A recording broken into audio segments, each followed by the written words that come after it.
And when I'm called a liar, that burns a fuel in me. Like, it pisses me the fuck off. Like, okay, how am I a liar when you never asked my perspective? You get what I'm saying? Like, oh yeah, we never did ask you what happened. Like, now there's the $1,000,000 question.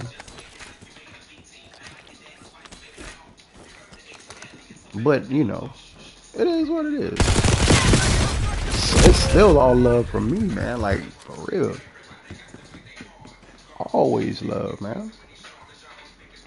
That's the only disease I have, and I love to pass it. I love to pass my love to people. Like, bro, if I shake your hand, that's real love. If I dap you up, that's real love. If I tilt my head up, that's real love. Like, I might not know you, but shit, I don't mean you no harm, so I'm letting you know, hey, we good. Throw that head up. What's up, fam? Or that's what I'm gonna say. What's up, fam? But if I know you don't like me, hey, what's up, fam? And then I ain't gonna say shit else to you. I can be cordial, but I know you don't like me. What's up? And now we can enjoy ourselves without talking to each other, because now we know the rules of engagement. You have reinforcements inbound. If you don't fuck with the asylum, don't fuck with the asylum, because the asylum ain't gonna fuck with you. But if you fuck with the asylum, and we'll fuck with you. It makes sense to who it makes sense to. If a motherfucker can't understand what I'm saying, then all I'm saying is, in layman's terms, which sometimes I feel like I speak in a coded language, and so does everybody else. Field upgrade here. Enemy dropping into the AO. If I say we family, we still family. Squad mate is redeployed. Well done. Because one thing I don't do is turn my back on family, bro. Because that should have get you hit, and like in a bad way. Like your own family members will hit you, and it's just depending on the code of your family. Enemy destroyed. Use your tac map to hunt down the rest of them. It just depends on the code in your family. Remember, we're savages from Africa. Some of that shit includes beheadings and shit. Like, however your people punish. I know how my people punish. Oh, yeah.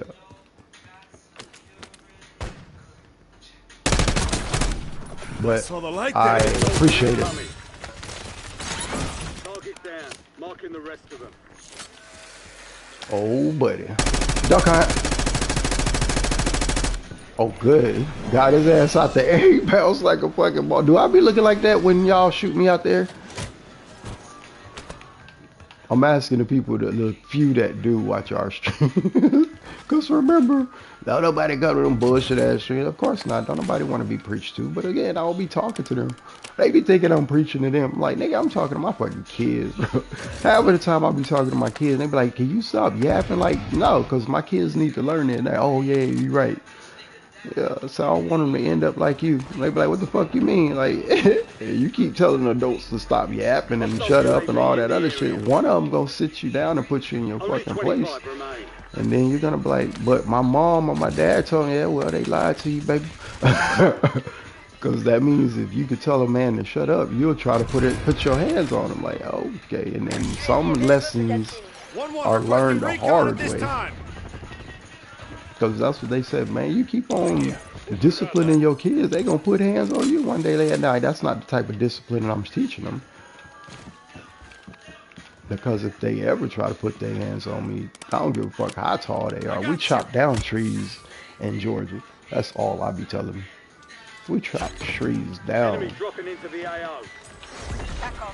And if you don't understand that reference, boy, I don't care.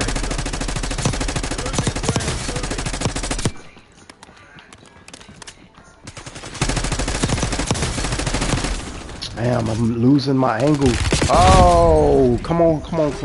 My teammate pushed me off because I hit the middle and I guess he was coming up there with me. And he pushed me off or whatever. The movement getting better, but god damn.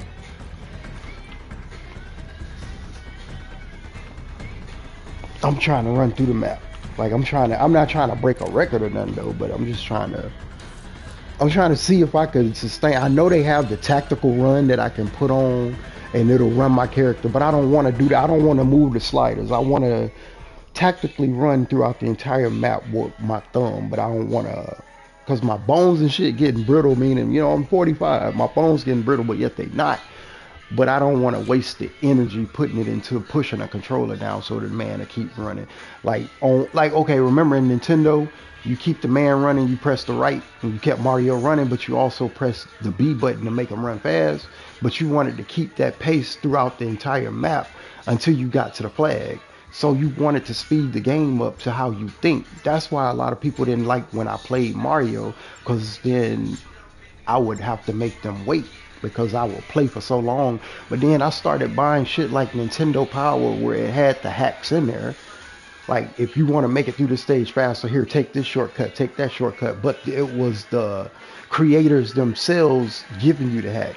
So they wanted you to enjoy the game first. But then after you read that issue of Nintendo Power, they said now you can go in and you're telling you all the Easter eggs we left in there, because you probably you tried to run through the map so fast to beat a score instead of explore the map.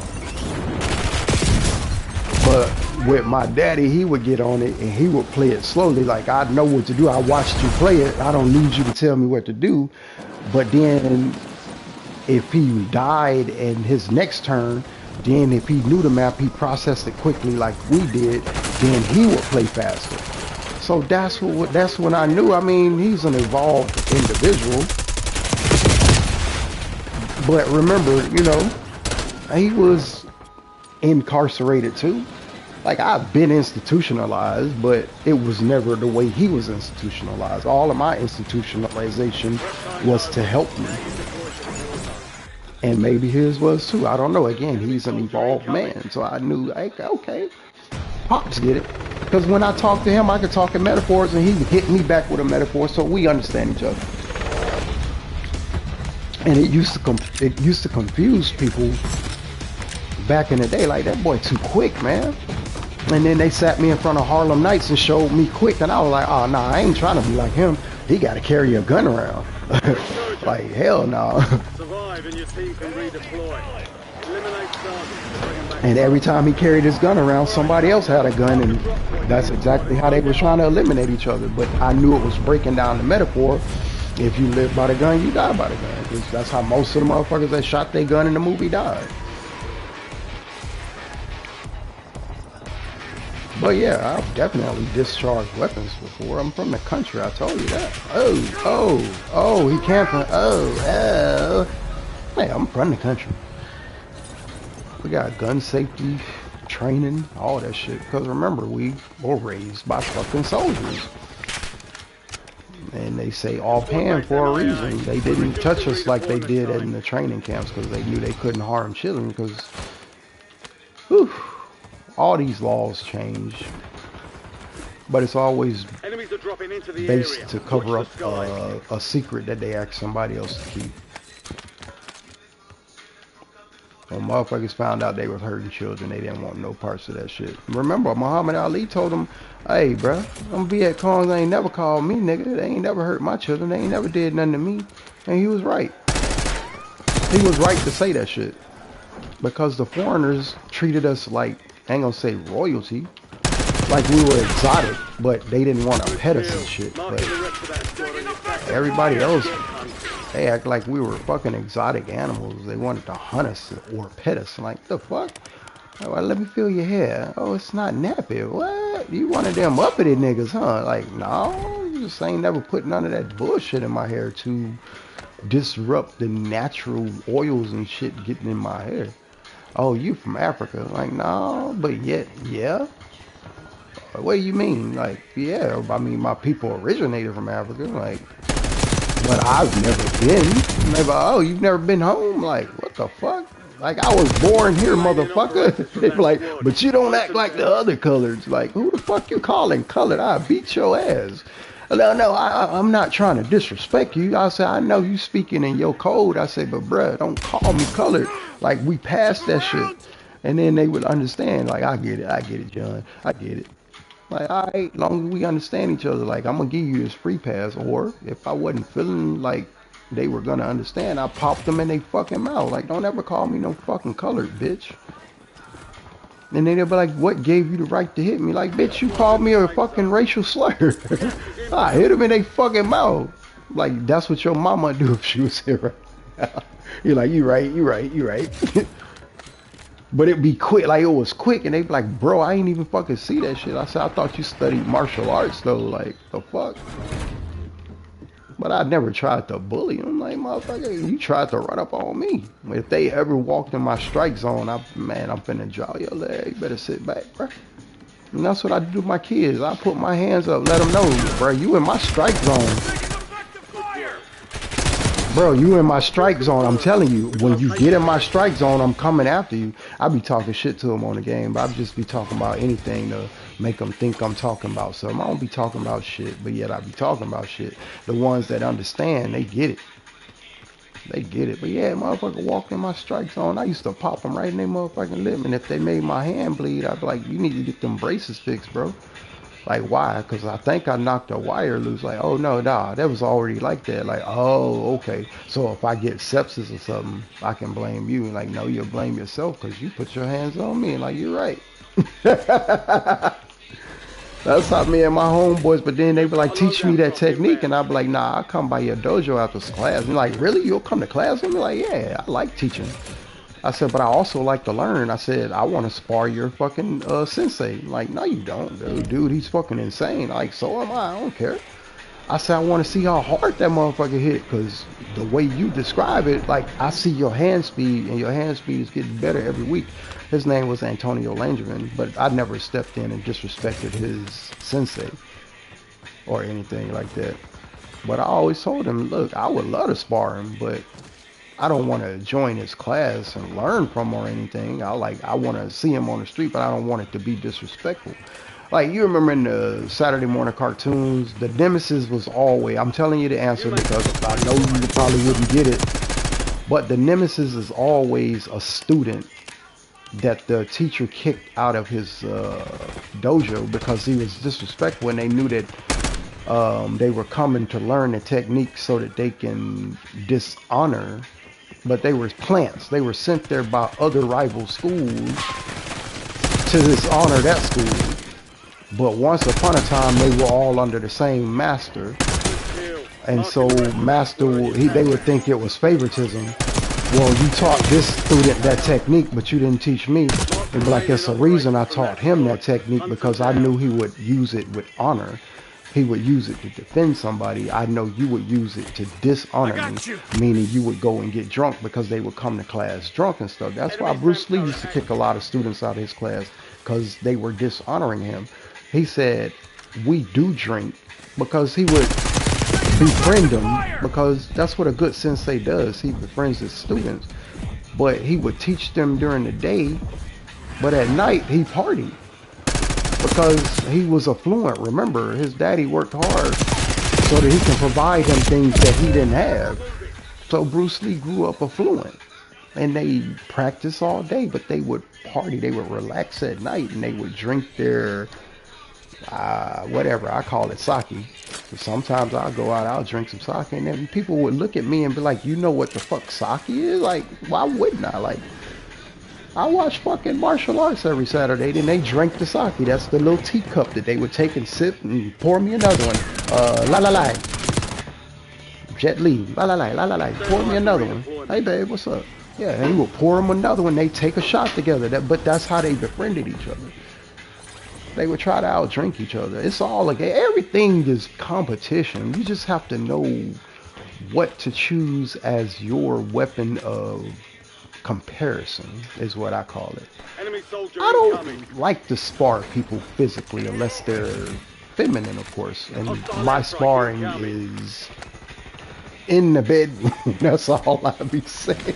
Like, I ain't trying to cause nobody no harm. Like, it used to be a time when I ain't gonna say didn't know better. I just didn't do better, and motherfuckers got caught in the crossfire. But that's because they lied to me first. So I lied to their ass back, because that's what you're supposed to do to liars. Once you find out they lied to you, nigga, lie back. The fuck you getting sentimental and shit? Fuck the motherfucker. And notice I ain't say no gender, because I mean that for everybody. Motherfuckers don't be dishonorable. Shit, they don't need to be honored. Your honor or whatever. Like if you not being honorable, I don't have to honor shit. But yet, if I'm in front of an honorable person, I treat them with honor because that's why you say you're honored. It ain't out of no slave master shit. But they changed the codes of what respect is. And if you can't respect it, then just don't say shit. Hey bro, I'm pinched in over here. There's a bunch of people over here. I know y'all know because y'all getting dropped. Hey, I'm finna come pick you. Hold on. Let me. But yeah, this should be making sense to who the fuck it's supposed to make sense to, man. If you don't understand me, then this ain't the channel for you. And I appreciate you for stopping by. And if you don't stick around, then cool. You just don't understand what's being said. But if you understand and you're trying to run some games, let's run some games on this system. But don't try to run game on me is what I be saying. Because I know a fucking snake. I know a fucking snake when that motherfucker hits, bro. And you can tell by its hiss. You know what the fuck the snake is, especially if you grew up in the country, like for real. Go get after it. Fire sales over. Adjusting prices. What they said on Color Purple, I've been fighting all my life. Sometimes you want to retire, and I retired, and motherfuckers hated it because now I'm at my peak, and that's where they want me. Like fuck out of here. I ain't trying to fuck with nobody because I'm too old to fuck with this generation and I'm too young to fuck with that generation. And right there in the middle, I see the examples of what everybody thought was bravado, but man, my people, they hurting, bro. That's all I'm gonna say. They hurting, bro. Like, they hurting, bro. Like, ooh. I can't hurt them no further, but I would never tell them the truth unless they ask me for it. But they gotta be able to accept the truth when they ask me for it, and they can't get sensitive, bro. Cause like I said, they hurting already. Why add to that shit? That's what I be telling people. Like, why the fuck would I hurt my people more than y'all have hurt them? That's crazy. But that's why they make a lot of soldiers the way that they do, because they want to use them later on as a weapon against their own people. And I said to myself, I probably would never be a weapon against my own people. I'll educate my fucking people before I be a weapon. So hell yeah, I learned what the fuck the masters know, and I spread that shit amongst my people. If they didn't accept it, I don't care. But they did, man, and they showed me in more ways than one. They would just be like, bruh, we got you here, let me show you. And that's how we would communicate, through pictures and shit. I ain't never gonna be jealous of my family. I like to see them succeed in this shit, because we've been saying that shit for years, bro. Like, this land is your land, this land is my land. If that's so, it's time for us to start buying up parts of our land and buying it back for our people, because they not gonna give it to us willingly, but they should, because there were African American tribes. They can be considered the beginning if that's what you into, but I don't get into all that, bro. The safe zone is a long way from your location. Move like this. Hey, they on me. Three squads left in the war zone. Stay alert. Ooh, buddy, piss. Hey, I need help. I need help back here. Got a custom weapon here.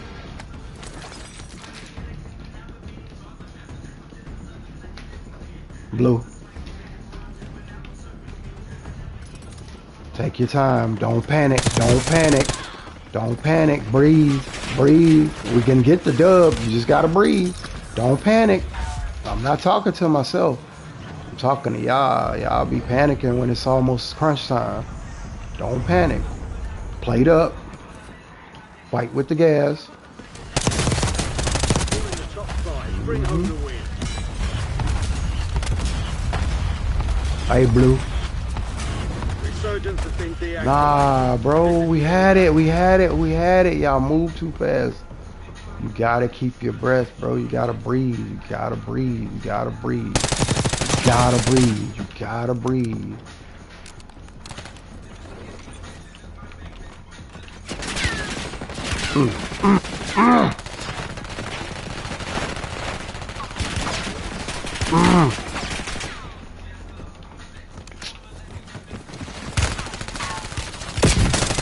Oh, come on, man. I had to go plate up. I had to go somewhere. Hey, run that back. We could have won that. Good. Sleep good.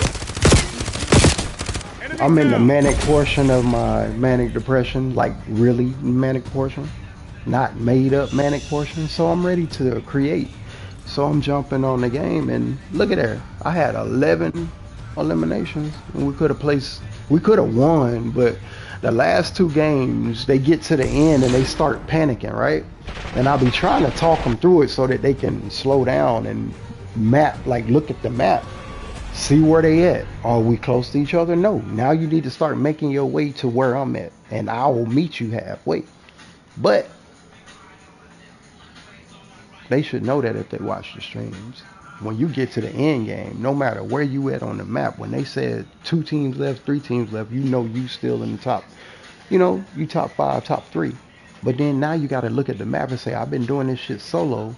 Now I need to go help my team. We need to link together because now it's 3 against 1. But if you stay divided, he gonna pick you up. He gonna take one out. Then he gonna know where the other 2 at. Now he gonna start processing. Do I want to go left? Do I want to go right? Because they got me pinched in. Me, I'm getting high ground just like you're supposed to. So then you can see where the rat's at. Okay, I see that rat over there. I ain't gonna snipe at him. I'm gonna fall back because he didn't see me. Why? Because he didn't take a shot. But now I'm gonna survey the rest of this while I'm down here. I know he over there, back of the gas. We'll leave him. He's scurrying back there by himself. He's looking for cheese. He's trying to get to the end. But if I can look through that scope and I see him by himself, ain't nobody surrounding him, like, and I pop him, not a bot, somebody that's actually running around, and I can pop him and drop him with one shot, oh, we leaving him until, because he by himself. Ain't nobody there to pick him up. And then if I don't see him stemming, then I know for sure he not. And he by himself. Drop him and let him die. Now I'm focused on who I hear left and right. You get what I'm saying? Enemies dropping into the AR. It's like when you take the headphones off, you can hear in surround sound because you turn the headphones off. I can do the same thing, but I want to be locked in, meaning locked in. Like I'm in a virtual reality booth or wearing a virtual reality or put on my glasses in this virtual reality. I'm locked in, but I'm locked in. Kind of like when Tony Stark put his glasses on and it connected him to Jarvis. Why we not there yet? We should already be there, yet we are.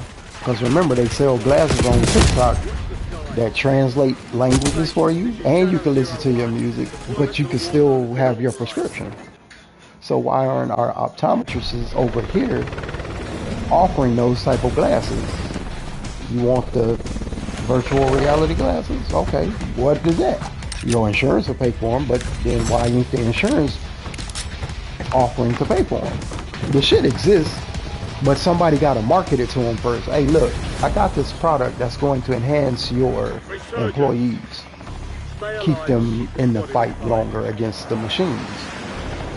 Because y'all working the shit out of them and it's wearing them out. Because remember I told you one of my coworkers younger than me was like, man, whoo, life is hard. Like them bills whooping your ass, huh? I ain't say that to them, but in my head I was like, yeah, them bills whooping your ass. Your parents set you up and thought you would spend a party all your life. Like, nah, that ain't why they threw you your sweet 16, sweetheart. Like in your culture, that means it's time for you to get to work. Because I'm gonna pay the last damn thing I'm gonna help pay for. And that's when they whip your car out and all that other shit. They have you drive around. Hey, I'm showing you. This is the last goddamn thing I'm doing for you. You better have fun, because after this, there will be no more. But yet, some of them will. But they'll have them set up. You get what I'm saying? Like, I want you to go out at whatever age and get your job. If you stay here with me, I'm going to take half of your money. I'm going to take half of your check.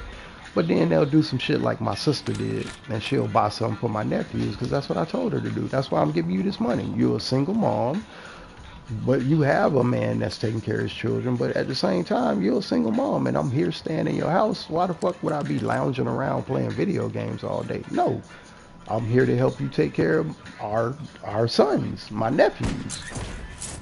I'm like, okay, like, hey, don't argue with me. I'm not here for that.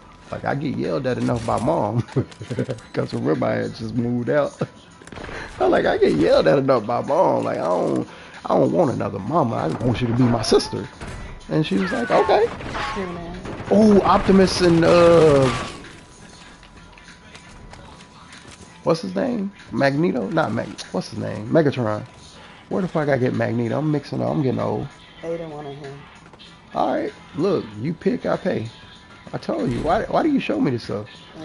Look, listen, okay. Oh, no, I just wanted to show you. No, I know, but, and this is not to argue at you or bitch at you, but I want to be just as surprised on Christmas as they are. I don't want to see what you buy them. That's why I say you pick, I pay. Whatever you buy them, I don't care what the amount is. That's why I go to work and drop the money in your account. You take your ass to Amazon, you pay for it. And then when Christmas or their birthday come, I can look and say, ah, damn, I bought that. Or you bought that? Like, nigga, I'm surprised. Like, because that lets me know that you're paying attention to your children. You're being a real mom because I know what they like. That's why we take them to the movies and then they come out amazed and they be all happy and shit. Hey, can we go to the concession stand and get a Optimus Prime popcorn? Hell no, that motherfucker $40. Like, I just spent $50 for you to watch the goddamn movie now, but I just don't want them to fall into consumerism. Not this early. Like, you'll take everything you earn and you'll want to buy some shit. You don't want to buy them clean Jordans and shit.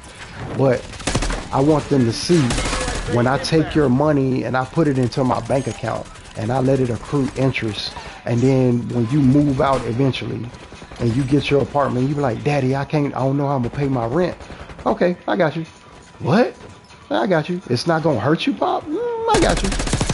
No, because I done took that money that I was saving for you and just let it accrue interest, and it just got bigger because that's what accrue interest means. And then you just take the interest and flip that shit back into it, motherfucker. Like, you know, it's the dope game, but legal. Because you start off with a small amount until you move up to thinking you're a fucking kingpin, but to somebody else, you're not a fucking kingpin because they done held more weight than you. You get what I'm saying? But it's still the same game. It don't matter who held the most weight. Motherfucker still held weight. You get what I'm saying? He did what he had to do to help moms and help pops and help the family. You feel me? But motherfuckers out here arguing who hustle better. Like, everybody hustle the same. Get your ass back there and help. Look, everybody hustle the same because we all part of the same fucking game, but one motherfucker want to think they a better streamer than another because they got more viewers. Like, yeah, you got more viewers, but are you playing for real? Like, or are you sitting there talking to your audience while the screen plays? And if you're doing that, that's who I want to play with, because that means you're multitasking. You're having a conversation with your fucking audience and you playing at the same time. But a lot of these motherfuckers not doing that. They running their and the computer playing for them. You get what I'm saying? But I still want to play because I like to have fun with this motherfucker. Just don't come in there talking about, motherfucker, you trash because I'm playing naturally and you're accumulating your numbers because you can see through walls, or you can do this and you can do that. Like, you're playing inorganically, basically, is what I'm saying. So you have reinforcements in we all part of the same game. We just not part of the same game because I'm not part of nobody's game. Like, yeah, I'm not gonna get a RICO charge for a nigga that wouldn't do that shit for me, but I know somebody that will get a RICO charge, and they'll do it willingly because they're there to protect me. But they ain't here to serve me. Get the fuck out of here. Ain't nobody serve. I don't want no motherfucking serving me. That's disgusting. I mean, you gotta bend over and put my dick in your fucking mouth, you fucking whore. But I love you guys, though. I'm just fucking with y'all. But no, for real, that's motherfucker they think I want to be worshipped. Hell no, I want to be in the background. I just want to put some good music on and converse with like-minded people. And without somebody saying some derogatory shit, some fucking stupid childish shit. You know what I'm saying? When you get angry, the first thing you want to do is say something childish. Like, you're ruining somebody's childhood by doing that. I'm gonna take a test. Okay. I'll be, when we gonna start breakfast? I'm getting fucking hungry. Hell nah, you cook for me. No, I'm just fucking with you. I'm being a pig. I'm being a good example of what a pig is. Because remember, I get called a pig. Oh my god, he's such a fucking pig. I'm okay if that's what you want to believe, sweetheart. As long as my wife doesn't call me one, because I'm not. But anyway. Hey, that's my joint. Yeah, that's how we always do it. But I can add to my repertoire the bacon because, nah, you burn that shit and it's causing carcinogens to enter my lungs. What are you talking about? Nothing. I'll explain it to you offline. I'm not going to drop too much game. But yeah, I will. I don't give a fuck. When you smoke cigarettes, you know what you're doing, right?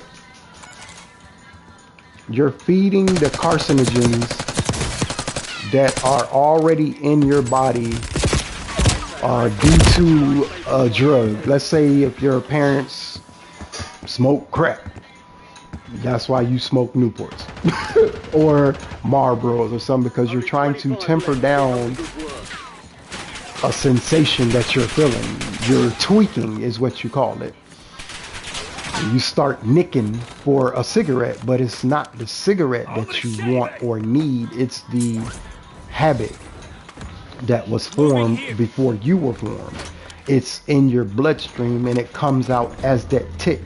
You start biting your nails or you start biting your lip because you're nicking, meaning you need that nicotine, but it's not the nicotine you need. It's a carcinogen that gets into your lungs and it sticks there for a while. Sometimes it sticks there permanently and you're going to need it forever. And it can grow if you stress too much into a cancer when you don't get it the way you need it. But if you introduce it delicately, then you'll never need it forcefully. You know what I mean? You won't have to rush it into your system to get a fix and overdose. You can take it slow, if that makes sense. But some people rush the carcinogen. They need that high right now. They need it so quickly. That's when they start to abuse it, because they need it now. That's why it's called abuse. I need it right now. Give it to me. You're redeploying. And one day they're gonna turn into zombies because they're not gonna be able to get their fucking fix, and their brain is gonna turn to mush because that's all they're going to think about, getting the next fix. But that's why we, the adult gamers, tell them, get from in front of that fucking TV. Look, even Kendrick just said, turn his TV off. Turn his TV. That means make that little motherfucker get up and go outside. Don't be afraid of the sun. Go get some goddamn sun, because you're getting skinny and you're getting pale. And they think that's what's happening to me, but I'm like, the fuck out of here. I get plenty of sun. That's why I'm getting skinny, but I'm glowing. Not getting pale, because I'm getting the energy from the fucking sun. Because I'm sun people. Everybody's a sun person once you walked out of the fucking cave. That's why sometimes I'll tell a Neanderthal, go back to the cave you just walked out of. You're not ready for this light. You're still in the dark. Stay in the fucking dark. Stay a Neanderthal, because eventually the light is going to come into that cave and it's going to blind you. Meaning they're going to drop a nuke on your stupid ass. But it's a metaphor. But yet, they're going to drop a nuke on you. Think of Resident Evil at the end of the movie, when they hoarded all of the zombies into one area in a certain amount of time, and then they got the fuck away from that area in a certain amount of time. When they looked back, there was a fucking flash of light, meaning the nuke detonated and it destroyed the zombies. And so they thought. That's why there was a part 2. Because then they said what the nuke really did was it increased the rapid regeneration of the fucking zombies. Meaning you added cancer to a cancer that already existed. It makes sense to who it's supposed to make sense to. This is why you ingest the Wi-Fi, but not Wi-Fi, sci-fi. You ingest the sci-fi so that they can show you what's the next logical step. That's why the Outer Limits and shit was so intricate. That's why other movies, not movies, but other shows were intricate for the writer to show you their intrusive thoughts. This is what I saw, but I can't tell you this is what I saw, because if I just come straight out and say this is what I saw, being a government worker, I will be eliminated on site, or they'll send an elimination team to get me. But when you're emancipated, meaning you've been saying this message for as long as you can remember, meaning for a long fucking time, as a child even, but you got to a certain age where if you didn't stop talking, they can force your mother, meaning they can go and touch my mother. But if them motherfuckers touch my mama now, then they're proving that they're animals, because who the fuck wants to harm another person's mother? Only children harm their mother because the mothers whoop their ass, but then they're like, I needed that discipline. Or the mother will sit them down like, bro, you needed that discipline. But then we switch roles because women said, why are you not harder on your son than you're supposed to be? And we're like, who are you to gauge how hard I need to be on my son when he's my son? And then women think I have to be harder on you because you're being soft with him. Like, get the fuck out of here. I'm not being soft with him. I'm just giving him an opportunity to enjoy life before manhood takes over, because then the world is going to shit on him because he was cute when he was a baby, and then he turned 3, then he wasn't so cute, then he turned 6 and he wasn't so cute, then he turned 8 and he wasn't so cute, then he turned 16 and he was cute as fuck again, but to somebody much older than him. Because if it happened to me, of course it's gonna happen to my fucking son. But what I was saying was, whatever decisions he made, he made. Whatever decisions he didn't make, he didn't make. And I don't want to know what happened between him and anybody. I don't care. That's his truth or lie to live with. But a lot of people will take a story and then they'll indoctrinate a person with it, and they'll feel like they have to do that to compete. But I've never competed against my father. I've never had penis envy of my father, and he's never had penis envy of me, because as he told me, once the doctor told me what your gender was, I stopped even focusing on that area. And that's why I do it with my children. And I have 4 sons, and once I was alerted of what their gender was, I no longer stared at that area. Why the fuck would I stare at my son's penis? But there's a lot of men that get penis envy, like, you must have your mom's dick. And like, why would you say that to your son? You just belittled yourself, you fucking idiot. You must got your mom's dick. And so boys started looking at their mom as the most manly person in the house. I just looked at my sons and said, now listen, mommy's independent, daddy's independent. But mommy and daddy will not yell at each other in front of you, because then that would be setting up a bad example for you, because I don't want you to ever end up with a woman that you have to yell at and a woman that has to yell at you. It makes sense to who it makes sense to. So again, yeah, we did a lot of crisis acting, and a lot of it probably was caught in the background. You heard us yelling at children and children yelling at us. Like, oh my God. Every family is dysfunctional when you're teaching children a lesson, and children are teaching the adults a lesson. Because if you're not dysfunctional, that means you are my way or the highway type of person. That means everybody must listen to you, but you can't listen to everybody else. And there's a lot of mothers and fathers that are like that, but then there are a lot of children like that, because if the children go to school and yell in somebody's face and then turn and run when it's time for that person to respond, then that's what's happening in the household. Mom's in the face yelling, shut the fuck up, sit the fuck down, or whatever, and then she turns and walks away before the father can say something, and vice versa. The father says, bitch, shut the fuck up, sit the fuck down, and then he'll turn and walk away. But the real way to do it is to sit there and let your wife have her say. Let her criticize and nag you. Now what do you want to do back? the goddamn same thing, except for the masculine version. And women hate when you criticize them in return, because then they call it sassy. Oh, I can criticize you, but you're not allowed to criticize me. And I'll look at them and say, oh, so you're allowed to be my mother, but I can't be your father. Well, I had a father. Well, I had a mother. No, I have a mother. And it's not to disrespect my wife. It's not to disrespect any woman. I still have my mother. I still have my father. So when people tell me to shut up, if you don't know my mother's name and you don't know my father's name, then who the fuck are you to tell me to shut up? And even if you do know my mother's and father's name, my parents don't tell me to shut up. So why the fuck would I shut up when you tell me to shut up, if that makes sense? And I'm not going to say I feared my parents growing up, but if I talk back, they did what they had to do to let me know that I was being disrespectful. So I grew up.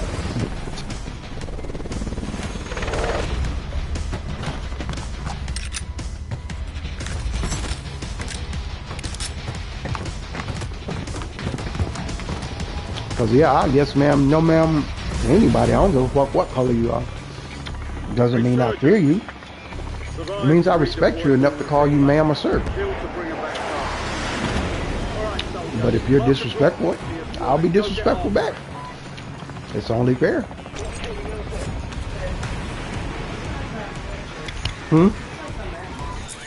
What size is what mattress? Mama room? Upstairs?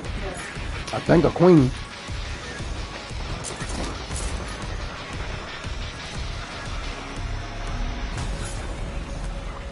But you should know that. Didn't you buy the mattress?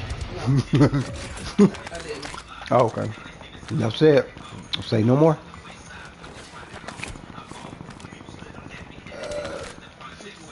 What? What size is that one in the back room where you study? Enemy UAV is online. Huh? Okay. Hey, we got action right here. Moving here.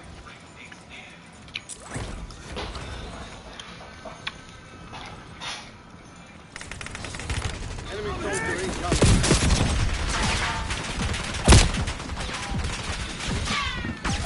Oh, come on, jump over him. I was trying to jump over your head, bro.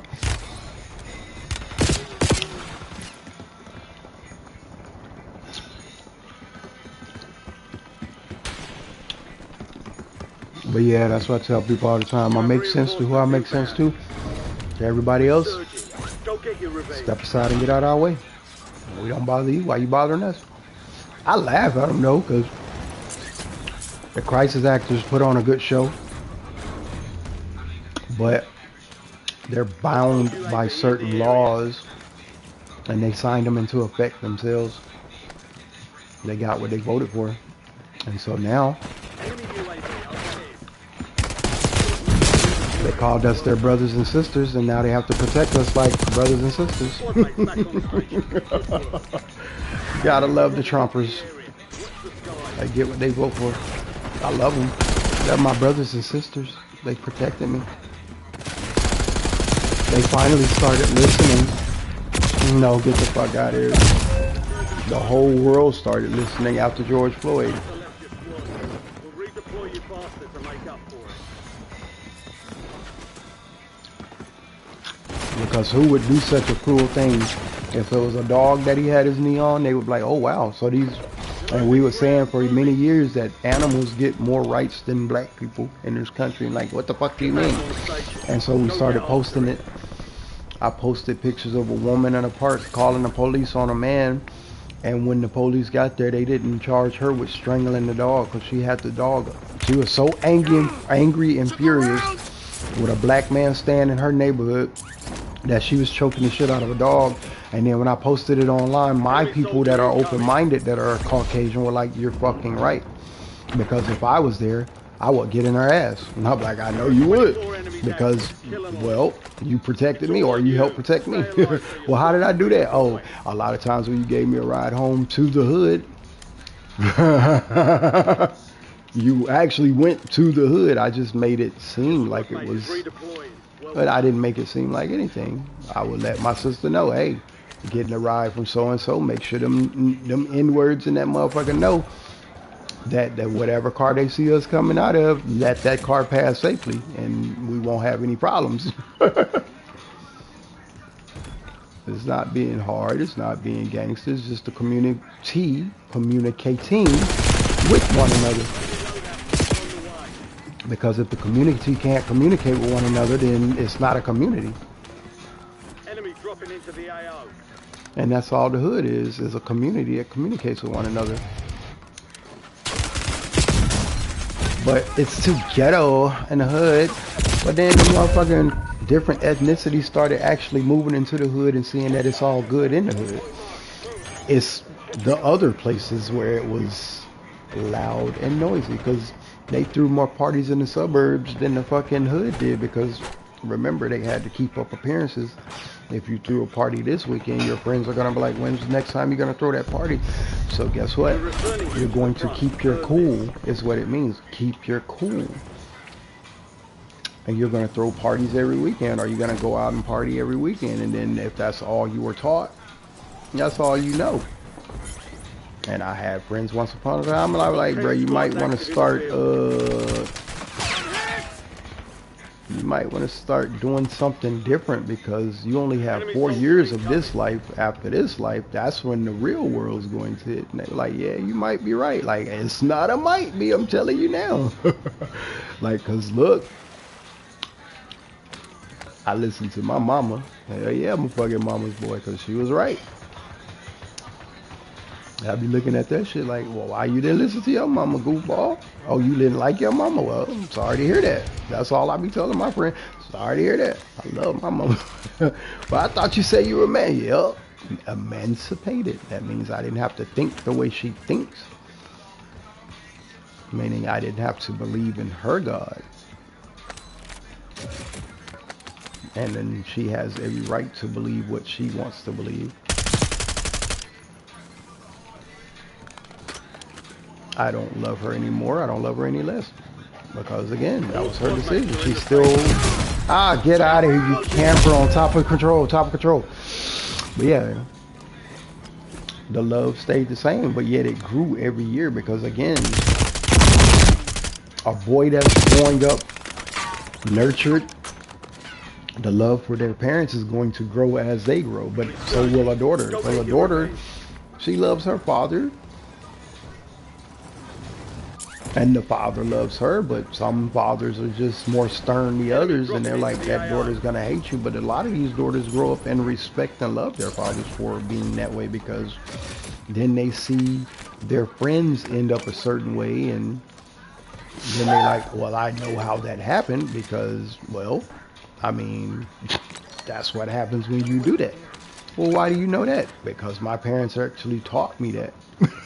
Oh, your parents taught you the birds and the bees? Well, why didn't your parents? So it's confusing when we go around other, I guess, ethnicities, and they don't teach the same things we do.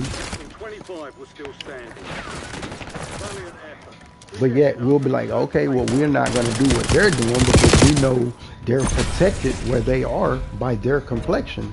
If I do that here, then I will not be protected. My black ass going to jail or hell. So we did certain shit. But when they started doing other shit, we'd be like, hell to the fuck, nah, we not doing that. I ain't finna go to jail for you. My mama kill me. And the way she kill you, by not showing up. Because all the rest of the family will show up, and then you'll be like, where mama? Well, your mama always said, if you ever ended up where you ended up, she not coming to visit you. And as long as you keep that voice in your head, because everybody wants to see their mama when they want to.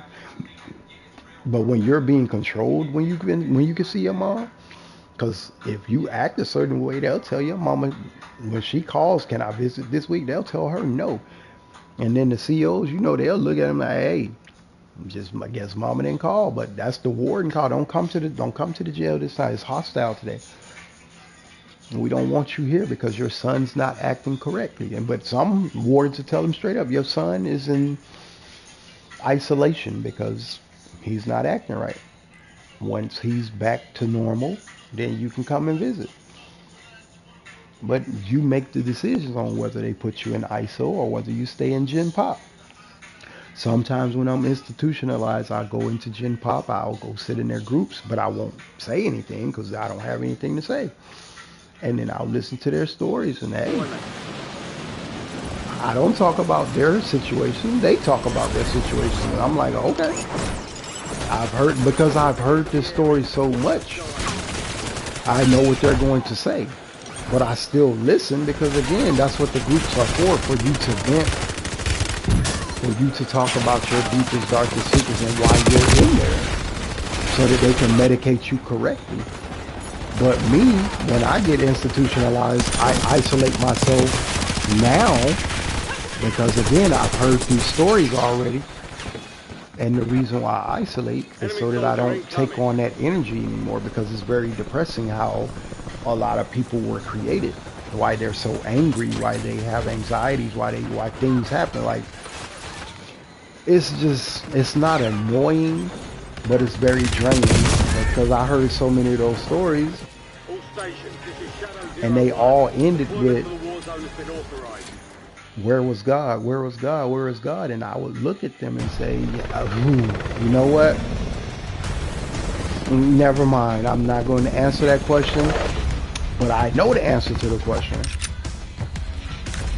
And it's stated in the Devil's Advocate. God sits and watches. And Al Pacino, I think he played that part perfectly.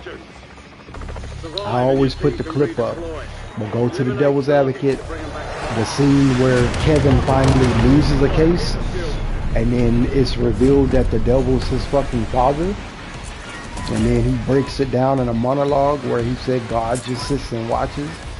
And so that metaphor in itself let us know that Hollywood didn't even believe in the Bible. Why the fuck would we? Like, Hollywood is making a mockery of the fucking Bible in front of people's faces. And they allowed it because it turned into their favorite books. It turned into their favorite movies. Like, here, okay, this is this person's intrusive thoughts, and I want to see what you feel about it. Okay, this is how you find God, through the Matrix. You call yourself the one, you do this, blah, blah, blah. You get what I'm saying? That motherfucker was high as a motherfucker that wrote that shit.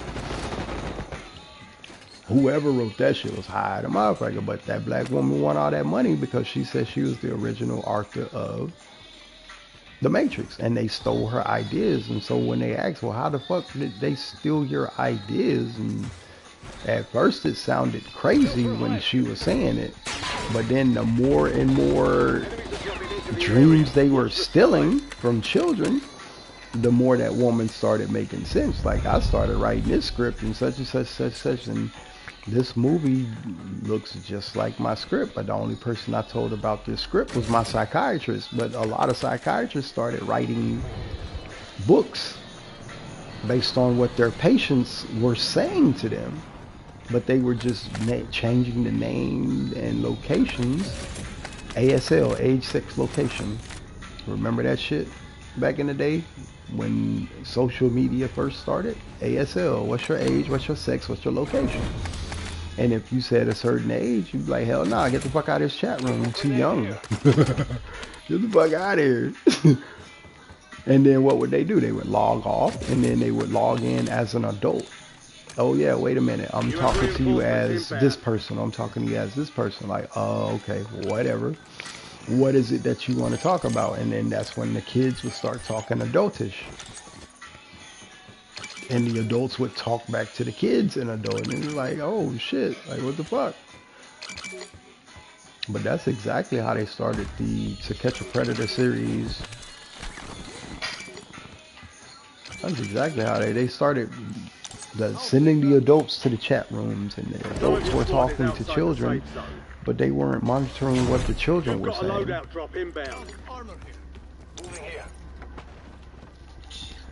Like, where did these children learn this from? Like, that's who should be getting, I'm not gonna say charged, but reprimanded,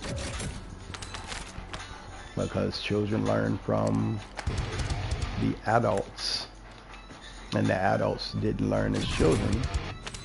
But that's not everybody's fault. That's their parents' fault. And that's why I tell a lot of my friends, you gotta go to your friend, you gotta go to your family about that problem. I can't help you with that problem now. I can't help you. You gotta talk to your family about that one. I don't know how to solve that one because that's not happening in my family. Like, really, your dad's not doing that? Like, why the fuck? Like, I would ask my friend, why the fuck would my daddy do that shit? That's disgusting. Like, how fucking drunk did your father get? And they'd be like, man, he was fucking wasted. Like, okay. So when I started telling the story of fighting my mom's boyfriend, they thought he was trying to do something. Like, yeah, nah. There wasn't no days like that right there. There wasn't no days like that right there. He was trying to Full Metal Jacket my ass. And that's why I was sleeping with my hands under the cover so that I could throw them back. And they ended up being thrown on top of him. And then I started letting the motherfucking hands go like my daddy taught me. And they was stinging his ass like, fuck out of here. You wasn't finna take my motherfucking booty, but sometimes you gotta fight like a motherfucker is trying to take your booty. Overhead. Because these men are perverse and disgusting. Hostile UAV in the area. Look, they Enemy fucking with UAV Diddy and overhead. shit. They fucking with everybody right now about being Squad mate's perverse, back but on station. they're all Good work. perverse. That's what's wrong with the world. The whole world is fucking perverted. It's just some of us, we have ways of not thinking about shit in moments where we're not supposed to be thinking about it. Remember, they used to tell us to be a motivational speaker or somebody that speak to the masses. What you have to do is view the room naked. And then you be like, why the fuck would I view the room naked? Because then guess what? Guess what I'm going to do? I'll start lusting after people in that fucking room, especially if the women are hot. Like, I'm like, hey, damn, them motherfucking titties is hanging out of shirt. But that's why they plant them in those, they plant them in the audiences like that. They plant the sexy women in the audience. I'm like, hey, you looked at that woman, that means you're a pervert. Like, bitch was fine. I was supposed to look at her. And then we're gonna be like, no, you were not supposed to look at him. Like, okay, well, why the fuck did you put that fine ass motherfucker in the front row? Maybe you should have sat her in the back and I would have never looked back there. But if she's sitting in the front row with her titties out, of course I'm gonna look back there. You got life fucked up. And then dudes started finding out, but that was my mama you was looking at. Like, wait a minute, bro, I got permission from your mom, so I know what you read in the inbox and this shit, but hey, mommy gave me permission and mommy was sexy, so Be advised. whatever. Safe zone. What the fuck is this dude talking about? I'm just talking so that my team can stay focused. Because if they're listening to my rambling and they haven't been dropped yet, that means they're eavesdropping. But I like eavesdropping sometimes because your intrusive thoughts is what people are eavesdropping for, so that they can write the proper script for their movie. Because they might just be missing that part from their book, and then they're listening to you. You know what? The way he was saying, he said it with so much passion, conviction. Like, I felt what he was saying. So I turned it into a character in my book, and I named him Enemy Luther, UAV overhead. or I named him this, or I named him that. But in a lot of people's stories, I was always called satanic, demonic, the devil himself. Like, why would you call me that? That's fucking crazy. Why would you want me to be the devil? I would never want all of his 25 gifts, remaining. because his gifts are what makes him the devil.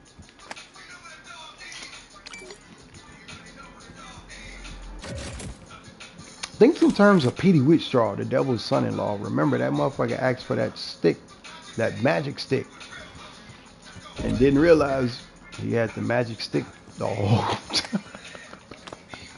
It should be making sense. Motherfuckers just don't know how to break down metaphors right. Buy station prices have been reduced. This should be crazy though, but I'd be like, what the fuck? And they'd be like, bro, you just didn't understand what I was saying, bro. And I'd be like, nah, I understood what you were saying, but my magic stick is not for boys. It's only for women. And notice I said women, meaning I don't do the little girl antics, all that arguing and all that fussing and fighting, and throwing pans Get around. ready. Just say you want to Window is fuck. about to close. Like, why do motherfuckers not know how to be direct? And I mean, it's crazy because more men are direct than women, and I'm looking at the men like, when the Enemy fuck did I UAV ever say I online. wanted to fuck a man? So bitch ass on my damn face, bro. But I appreciate it though. Hostile UAV in the I area. appreciate it. I get it. Y'all understood every fucking word I was saying. The men understood the metaphors perfectly, Enemy UAV but so did a overhead. lot of the women. But Hostile they were like, UAV nah, in the these, area. and I'm like, yeah, them Move to the motherfuckers are safe off zone. limits. Like, I Enemy UAV will is never be online. that goddamn desperate. 5 squads still operational in the AO. All right, Hostile UAV in the area. we sitting on a goose egg, but I'm just waiting for her to see what they doing, man. I see two up there. I see yellow with me, so I think yellow is about to join the asylum. I don't know. Last time I bought a fucking cluster mine, it didn't work. But look, I was at the end of the game and they knew I'd have won if I'd have set that motherfucker off and I'd have destroyed the whole map. But now I can use my fucking cluster mine. I hate this game sometimes. We got people in front of us, yellow. This direction. Up on the roof. He just moved. Told you. I told you we had people over here. Y'all move too fast, bro. Y'all move too fast. Y'all gotta spot him. Deactivate. If it's a motherfucker on the roof, that means he's looking down at a team. That means you gotta take the perfect angles.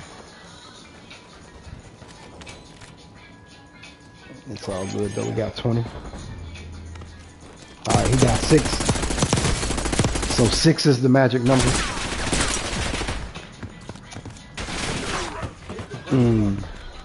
3 squads left in the war zone. Stay alert.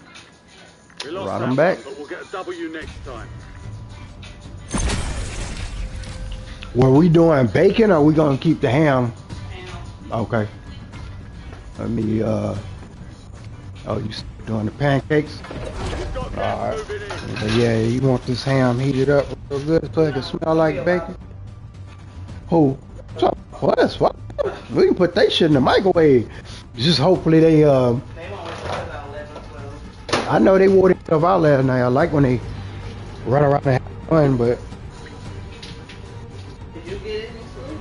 did I get any sleep? Yeah, when y'all remember we was on the couch? I'm not No, that's all the rest I needed. Remember I went to sleep. I mean I turned off completely. I went right? Meaning I actually rested. And when you woke me up and said, oh, I'm going upstairs to go to bed, because you were asleep too. You was watching movies? Okay. Well, I pulled one of your numbers. I let you put on a movie that you like. I let you watch it until you fell asleep. Because that's what you be doing with me. You'll put on a movie that you like, and you know I'll watch it until I fall asleep. The real thing. But you'll know it's boring to me, but you're still intrigued. You know what I mean? But I'm still spending time with you. And I'm somewhat listening to it in my sleep. But some of your movies do be boring. Just like some of my conversations be boring. But that's why I be talking, because I know it's boring to you, because you done heard it over and over and over. So now it's peaceful for you. Like, okay, I hear what he's saying. But I know he want me to go. So I'm gonna just go and go to sleep. So he can shut the fuck up. So you don't be want to tell to my family, bro. Shut the fuck up. Like, I'm gonna go to sleep and let this nigga know. Burn the motherfucker. Huh? All stations green light. With the Right on him. Like that. You don't wanna.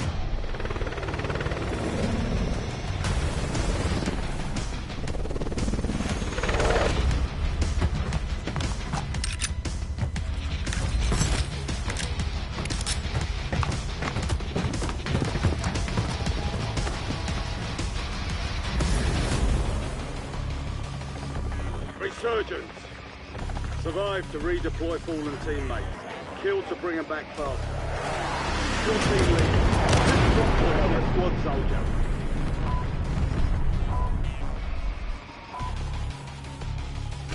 Enemies are dropping into the area. Watch the skies.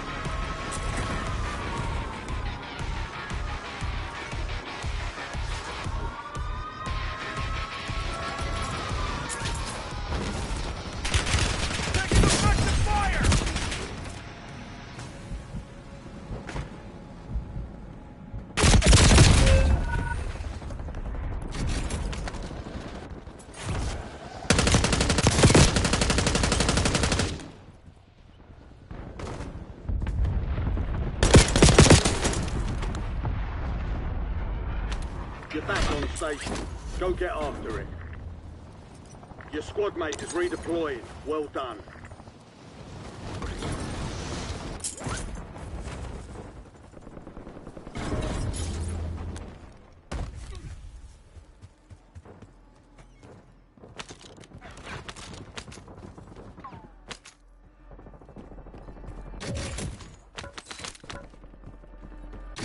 You have reinforcements inbound.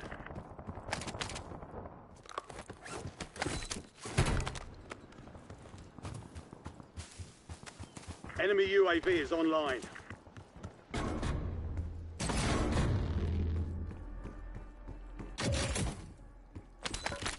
Enemy UAV overhead.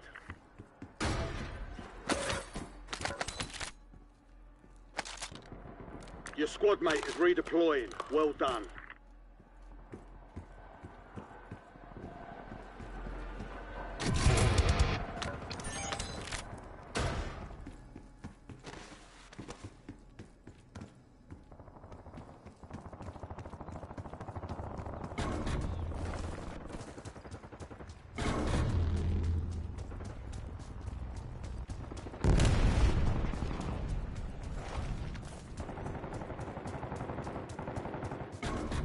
Your squad mate's back on station. Good work.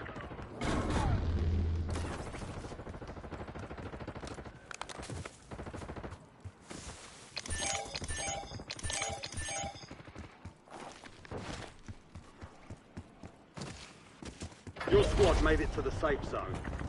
Gas is moving. You have reinforcements inbound.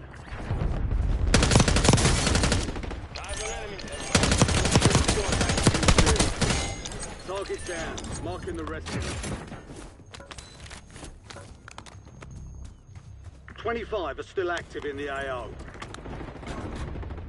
Need medical attention.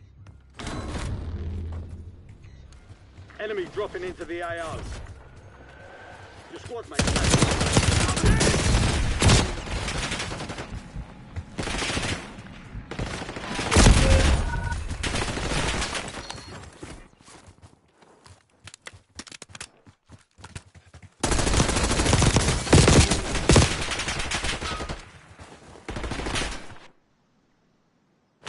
We're returning you to the front. Earn this.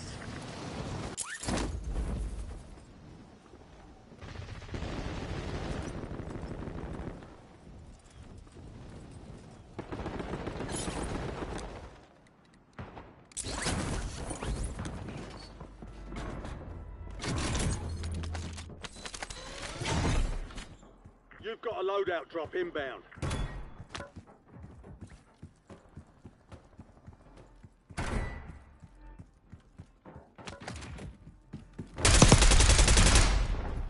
Your squad mate is redeployed. Well done.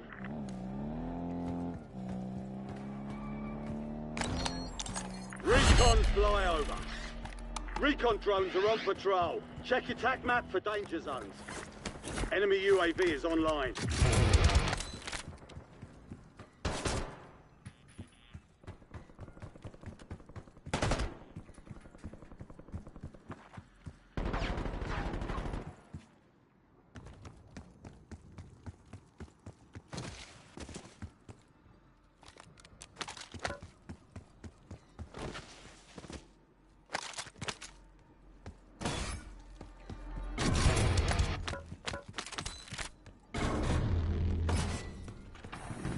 I'll drive.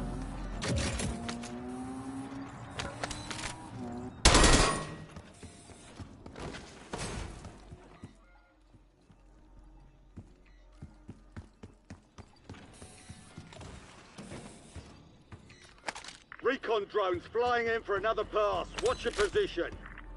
Hostile UAV overhead. You have reinforcements inbound.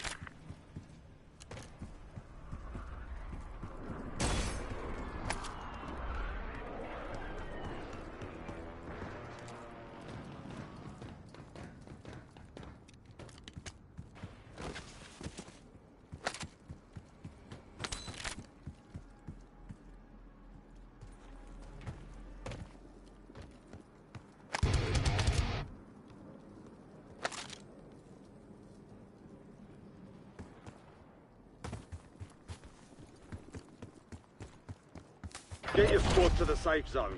Leave no one behind. Got some loot here.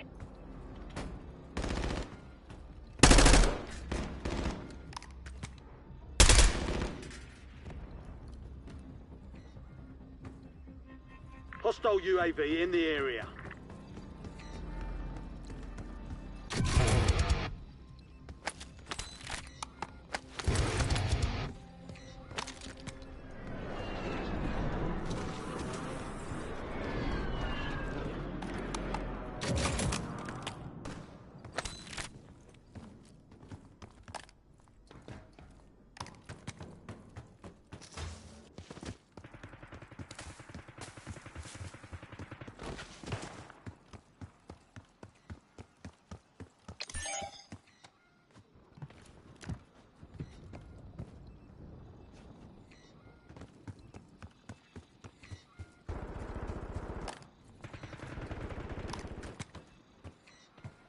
Enemy soldier incoming.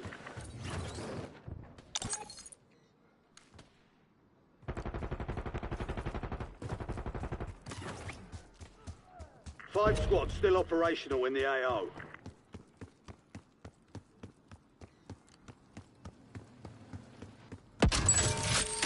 Fire sale is active. Buy station prices are adjusted. Careful. Flanking here. Console left. Movement here.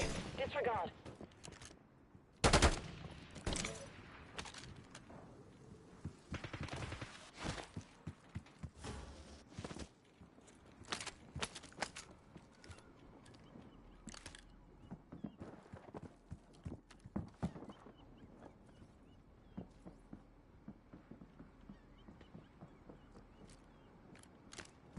Resurgence is about to end.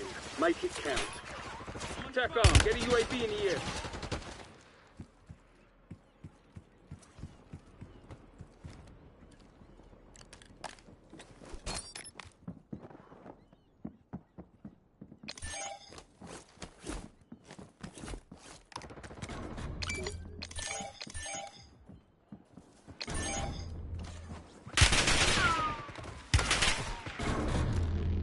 All squad mates are in the safe zone. You've got gas moving in.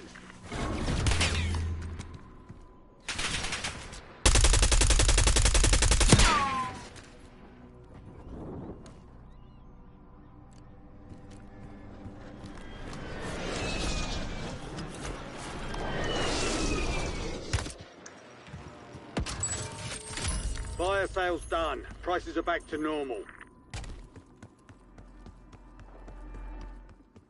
Your squad mate is redeploying. Well done.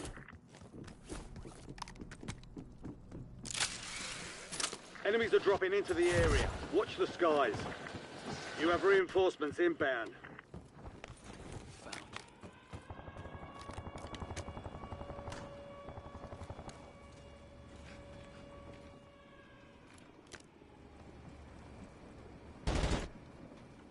Ten remain. You're almost done here. Be advised, Resurgence is no longer active. This is for keeps.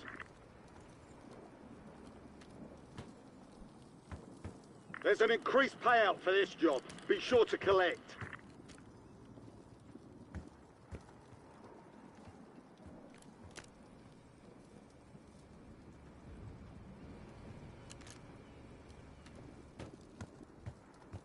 Enemy UAV overhead.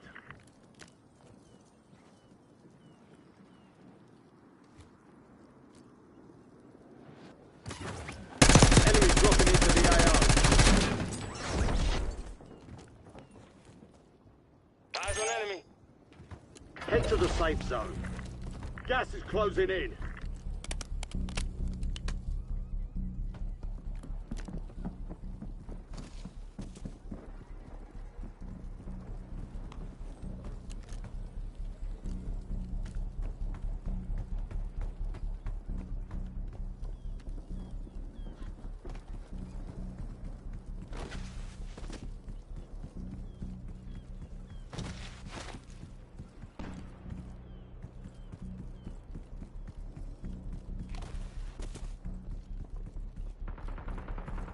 3 squads left in the war zone. Stay alert.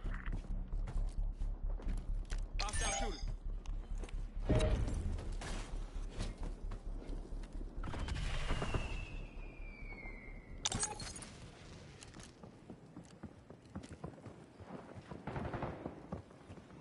LDBR inbound.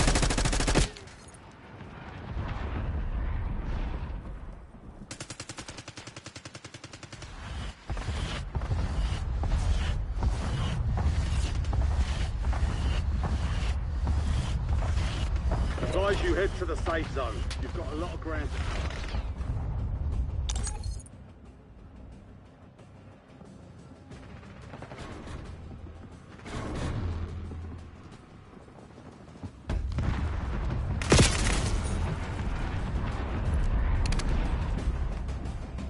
Only 4 left.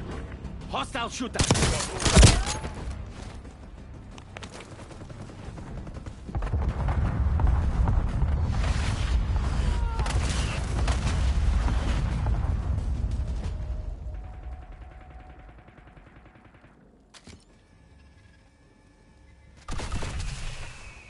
Enemies are dropping into the area. Watch the skies.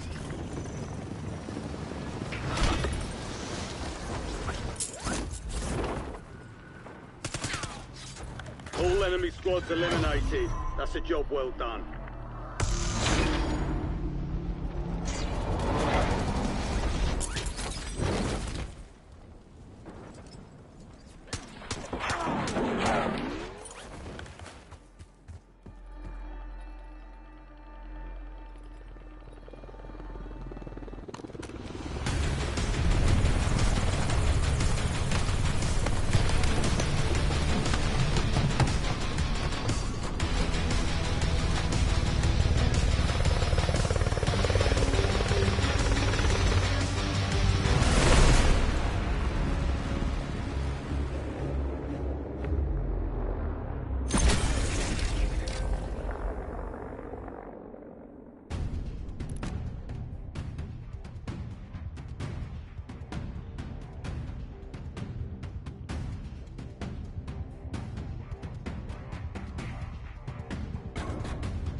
Enemy soldier incoming.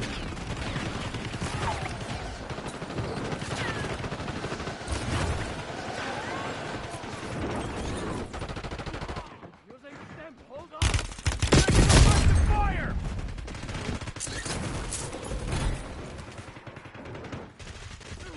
Patching up. Hang on. Hostile eliminated.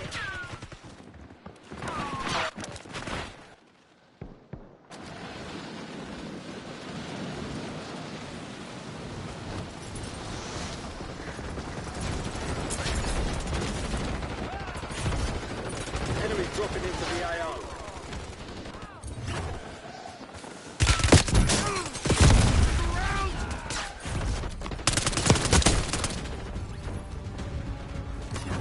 All stations, we are green to go. Stand by for deployment. Got one.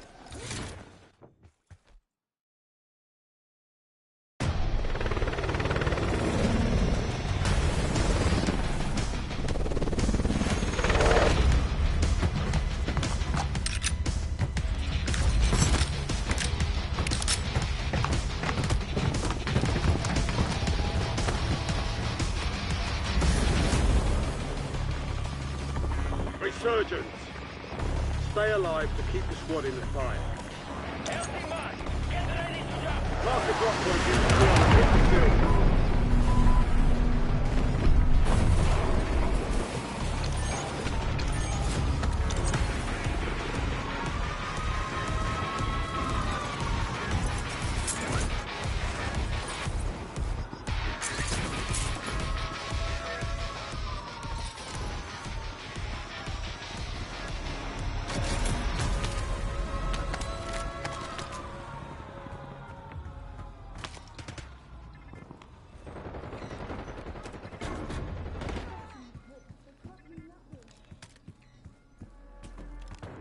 Hostile shooter.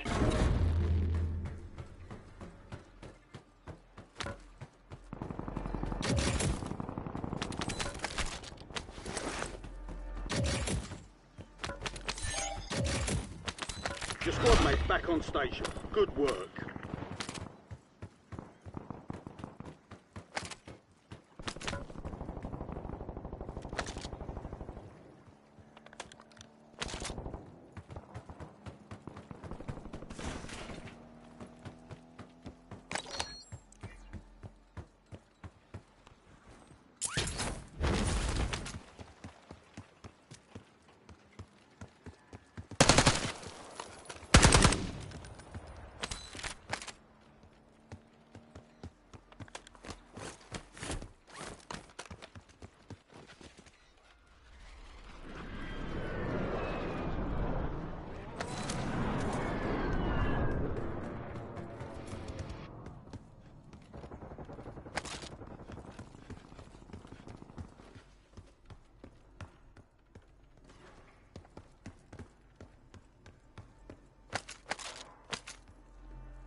Your squad made it to the safe zone. You're losing ground. Move it.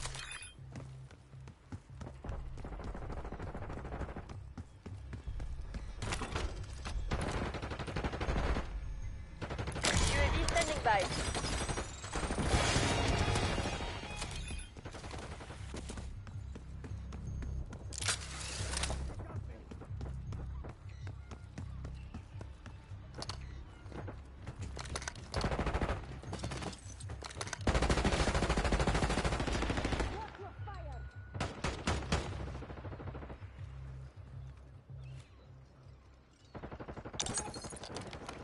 UAV is bingo fuel, returning to base.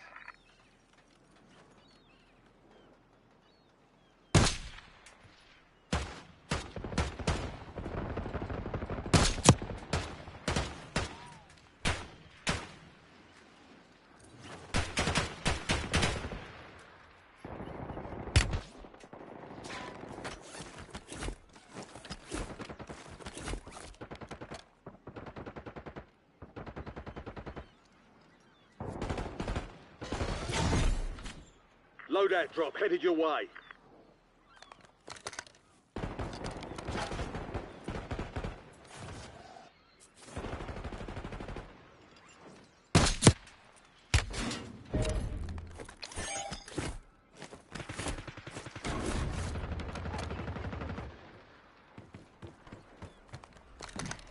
Got an extra valuable opportunity here. Don't miss your shot.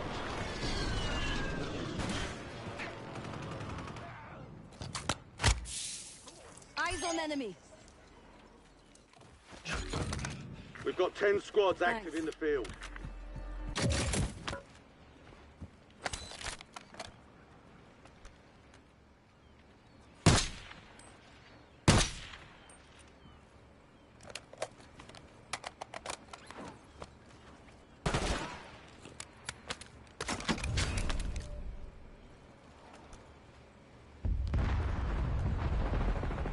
25 are left. Stay sharp out there.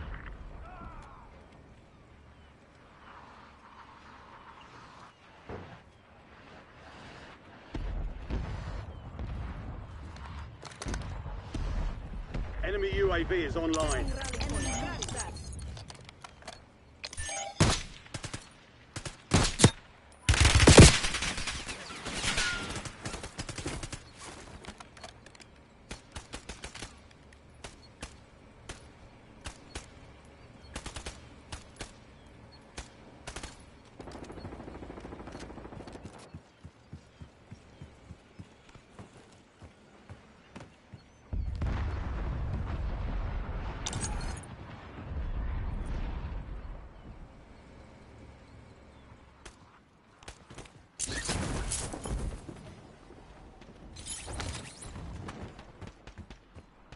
Your squad's in the safe zone. Gas is inbound.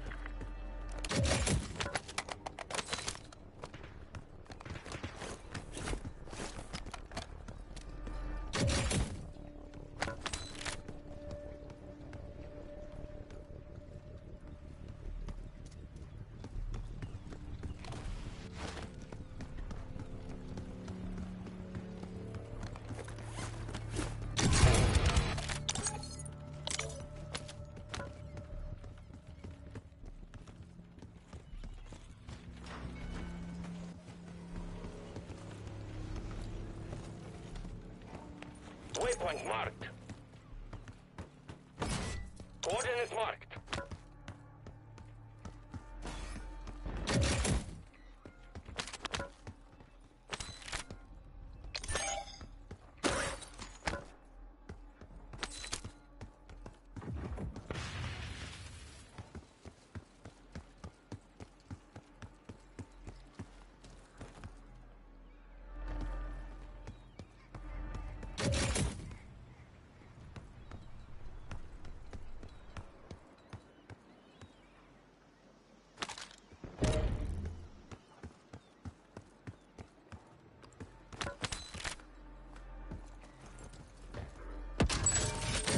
Fire sale active. Buy station prices have been reduced.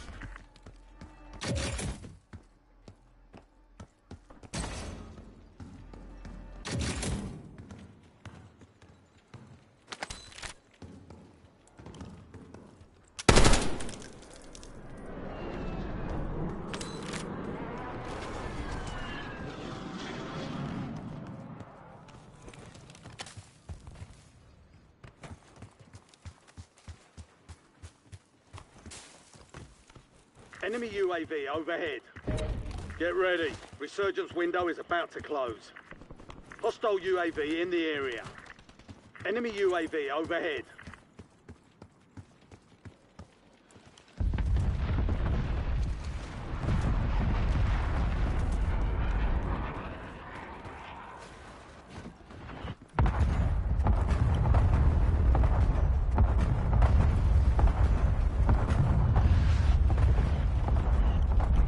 All squad mates are in the safe zone. Gas is moving.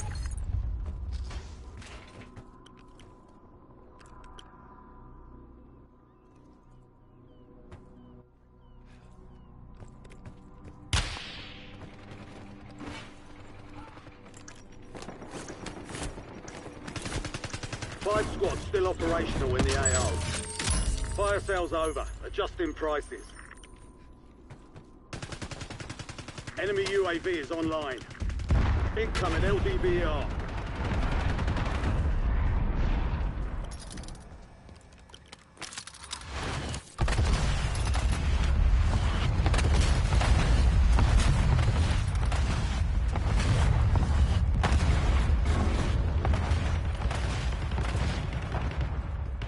You're in the top 10. Keep knocking them down. Your squad mate is redeploying. Well done. Surgeons is close. No more second chances.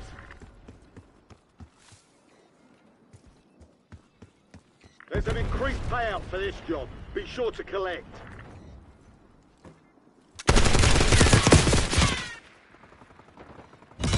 Three squads left in the war zone. Stay alert.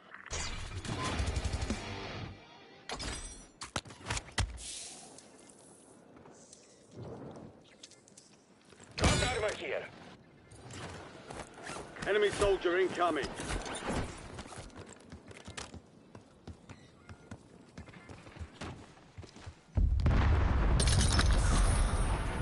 Move to the safe zone.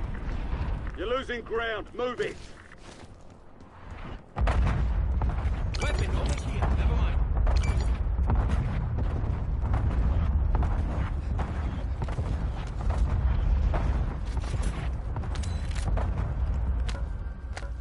Hostile UAV in the area.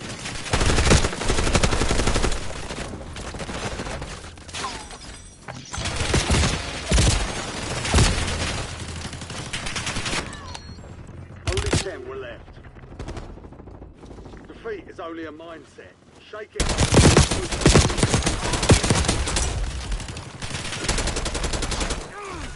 Took a round! You've made it to the top 5.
So run 8, 2 whole cans of cranberry.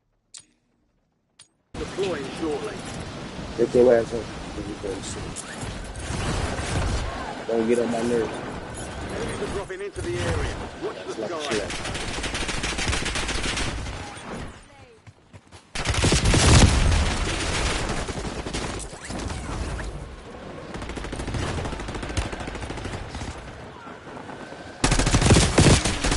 Taking effective fire. Enemies dropping into the AO.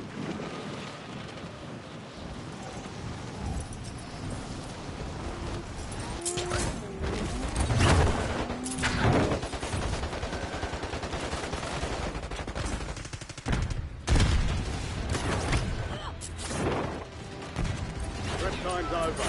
Now you deploy to the war zone.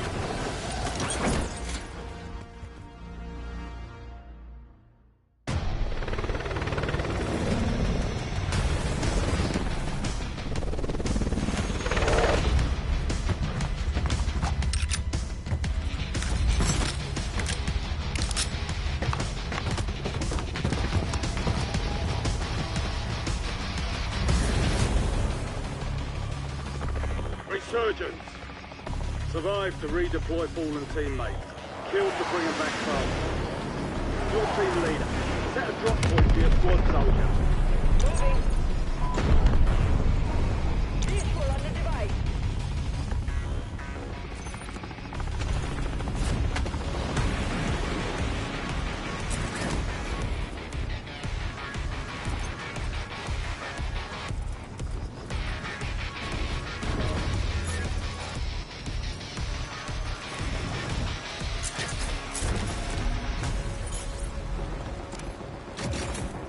You have reinforcements inbound.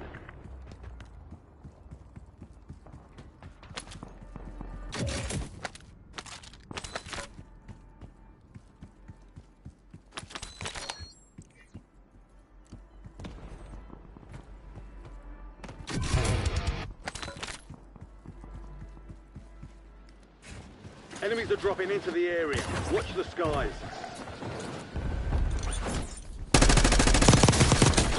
Mark the remaining operators from that squad. Hunt them down.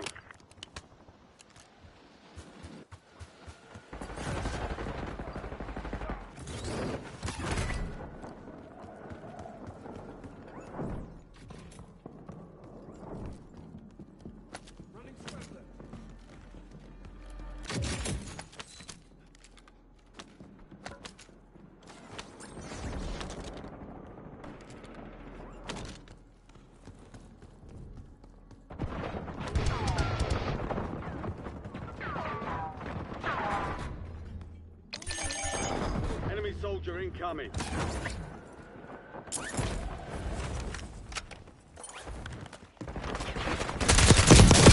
Squads active in the field. Kill confirmed.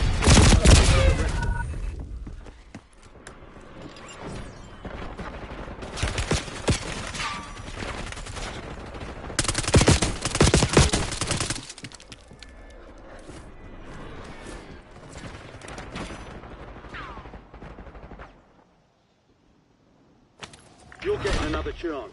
Weapons free.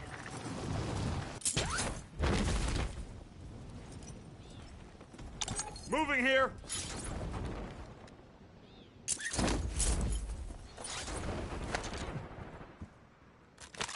Your squad made it to the safe zone. Gas is inbound. 25 remain. Solid work so far.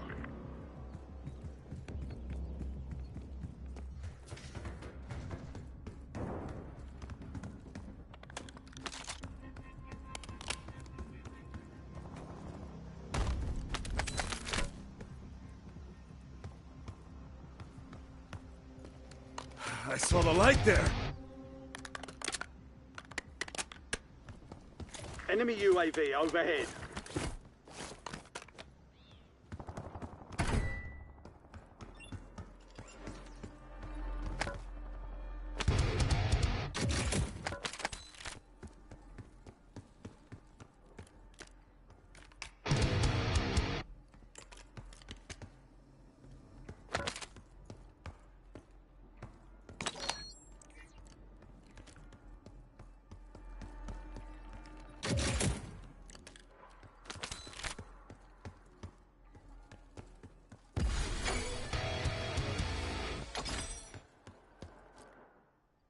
Enemy dropping into the AO. Friendly loadout drops on the way.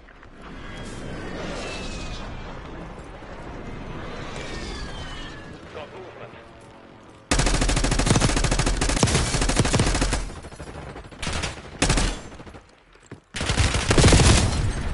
Enemy destroyed. Use We your need tac map to medical. hunt down the rest of them. Target of opportunity acquired. Weapons free.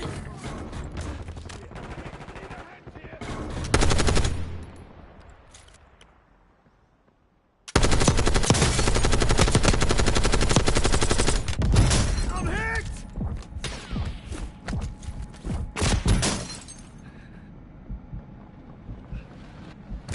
Squad mate left the area. Will reduce your redeployment time.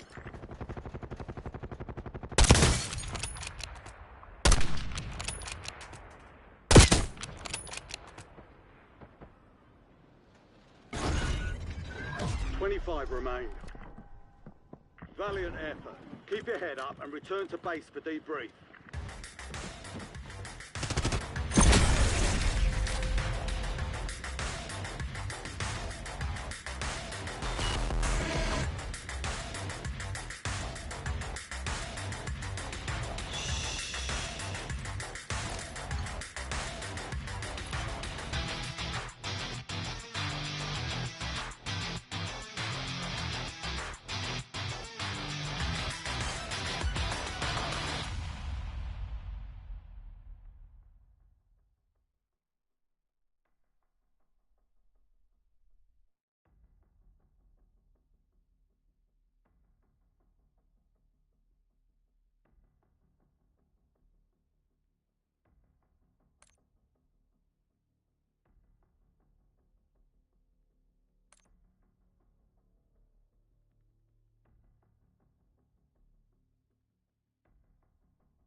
Head up, stand by.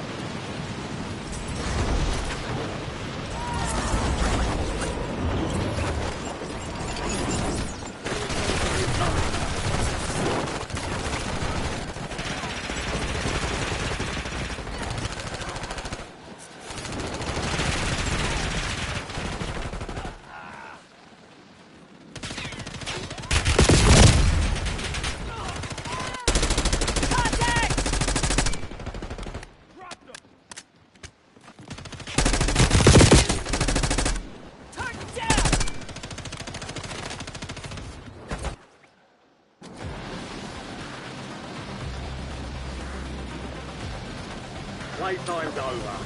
Stand by for deployment to the war zone.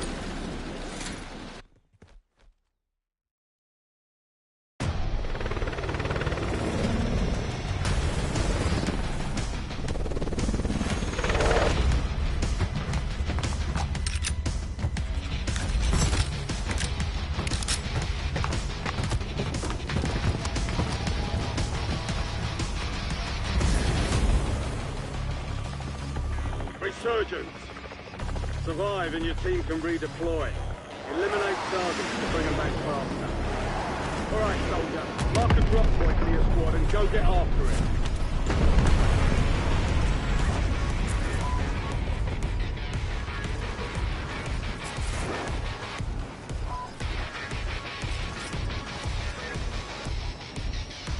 Moving here.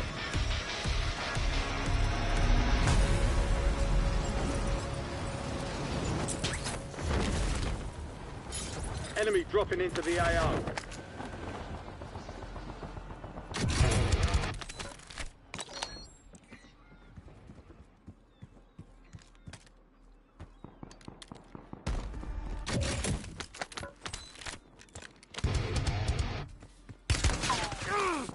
Took around.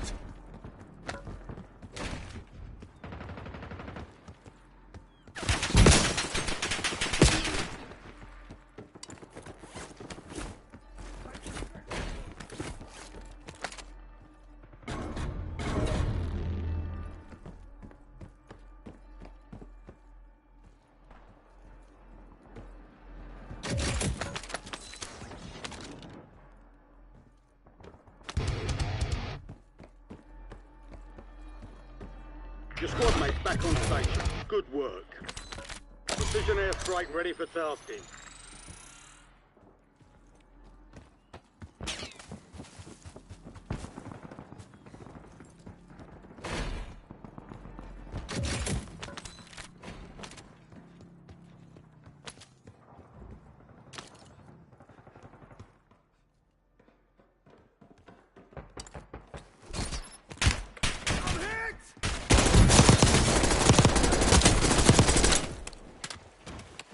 Target down. Marking the rest of them.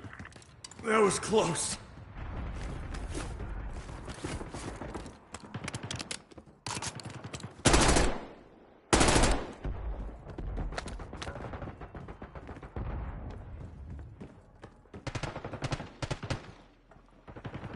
Enemies are dropping into the area. Watch the skies.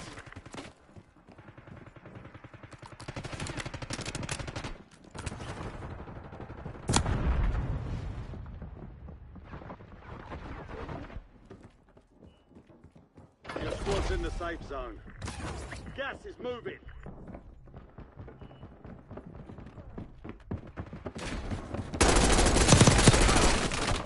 Fire!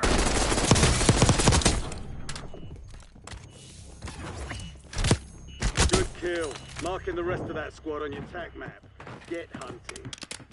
Your squad mate is redeploying. Well done.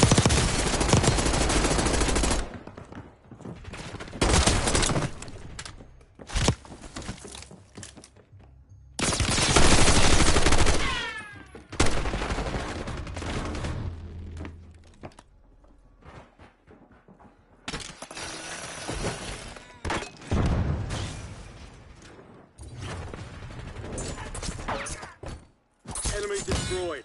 Use your tac map to hunt down the rest of them.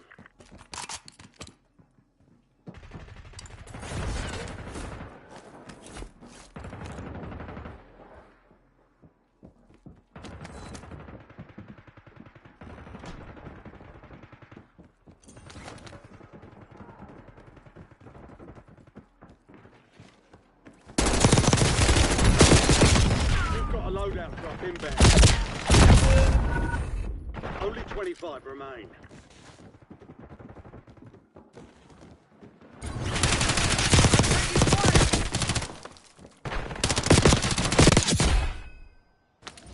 Stand by for redeployment.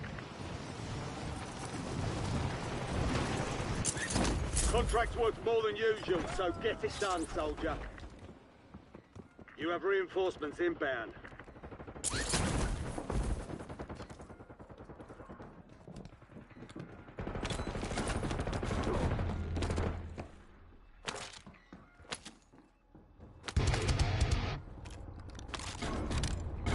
You're the last one standing, soldier. Survive until your squad can redeploy.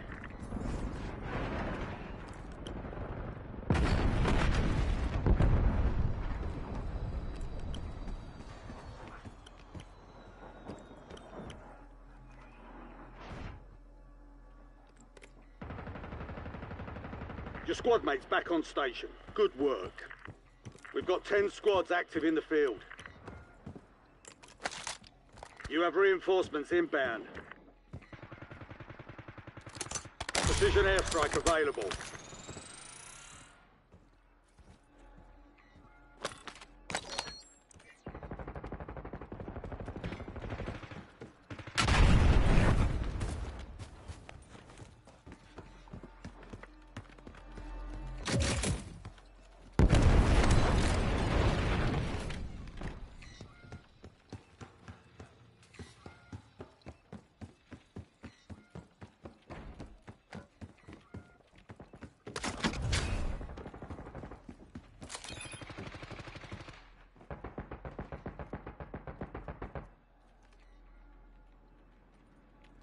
All squad mates are in the safe zone.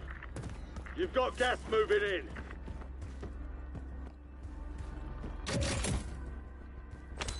Enemy UAV is online.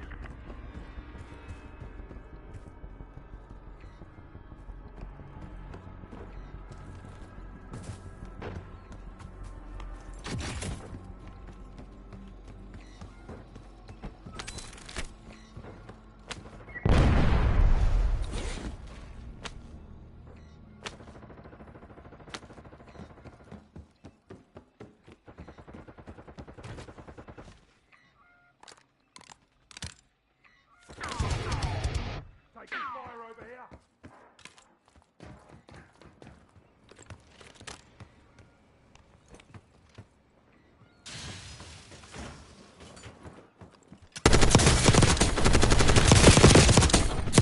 Target down. Marking the rest of them. Good kill. Marking the rest of that squad on your tac map. Get hunting.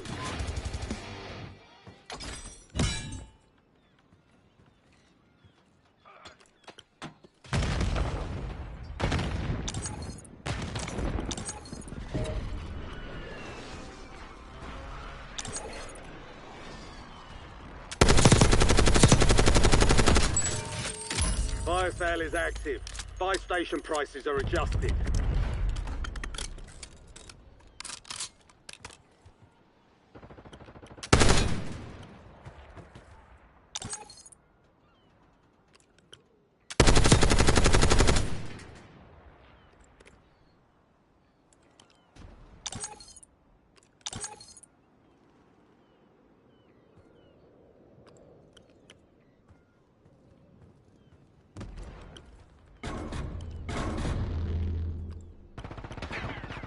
Resurgence is about to end. Make it count.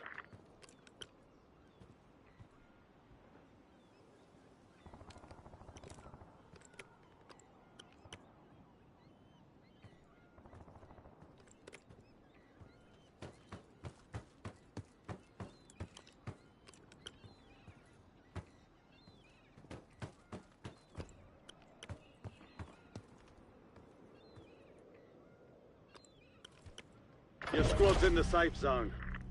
Gas is closing in.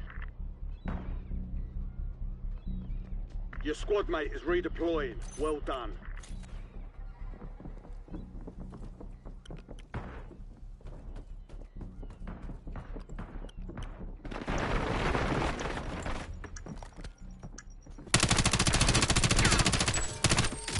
Fire sales done. Prices are back to normal.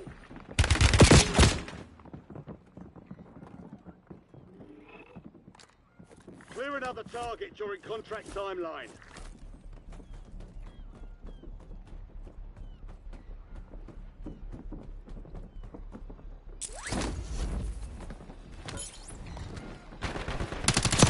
The squad mate's back on station. Good work. Primary objective complete. All targets eliminated.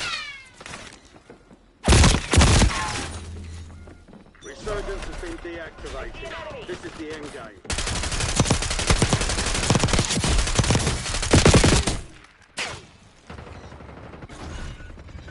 You were 1 of 25 remaining. We lost that one, but we'll get a W next time.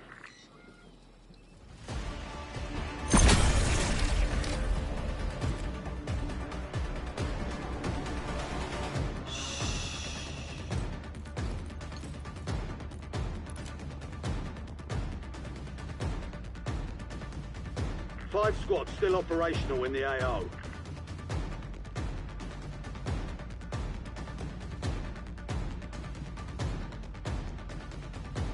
You're losing ground. Move it.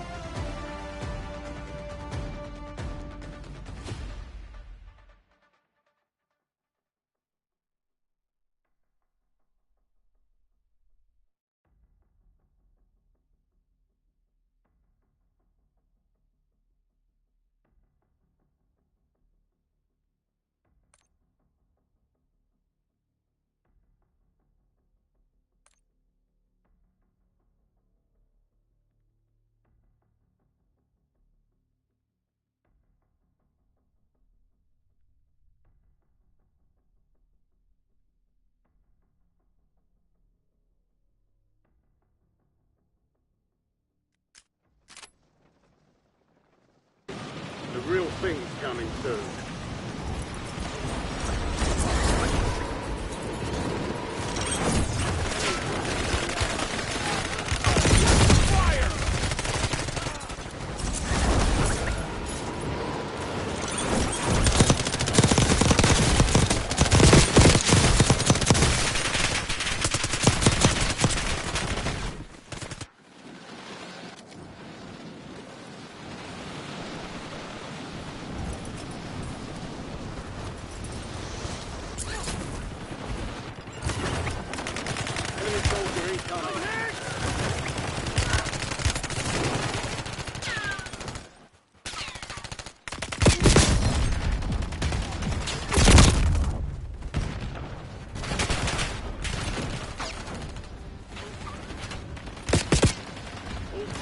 Green light. We're deploying to the war zone.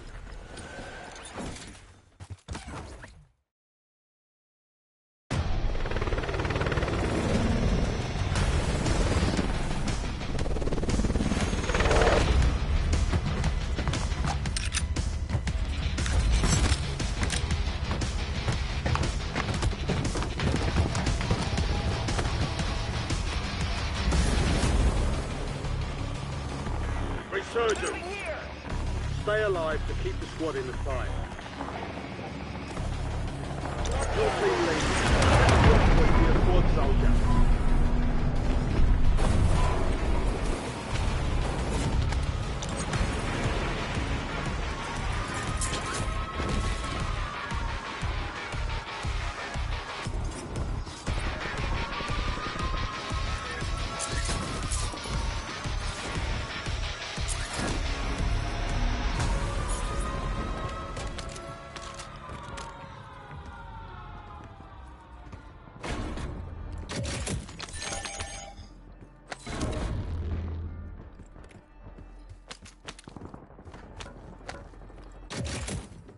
You have reinforcements inbound.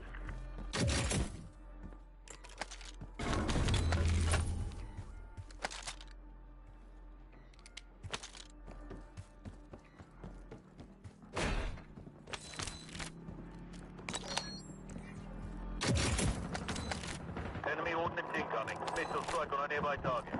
Your squad mates back on station.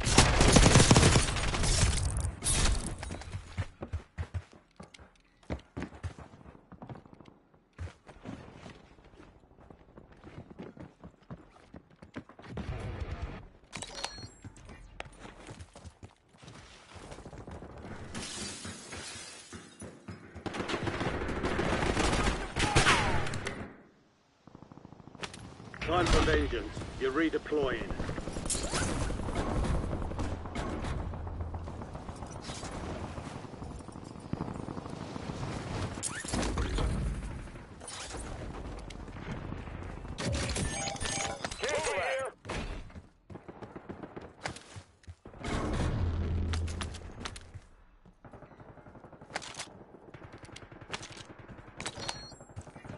Your squad mate is redeploying. Well done.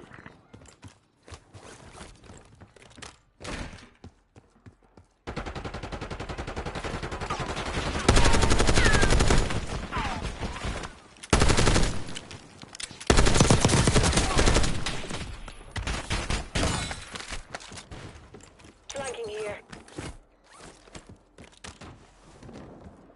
Enemies are dropping into the area. Watch the skies. They've got a SAM turret online. Your squad mate is ready. Enemy SAM turret active.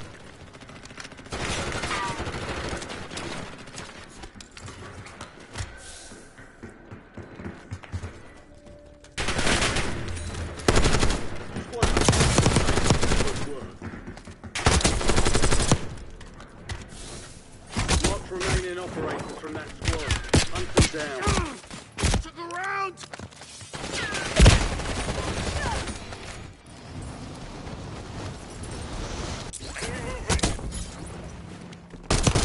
Enemy soldier incoming. Get ready. You're redeploying.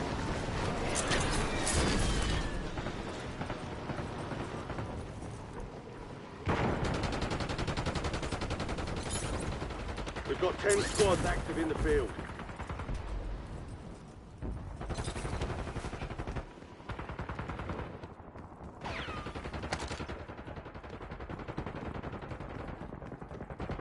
Kill confirmed. We've located the rest of them.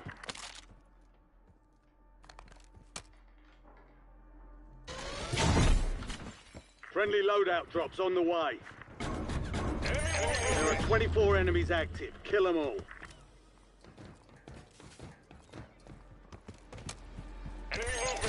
Enemy dropping into the AO. Taking effective!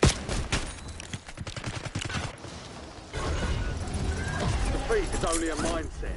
Shake it off and keep pushing.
Enemies are dropping into the area. Watch the skies.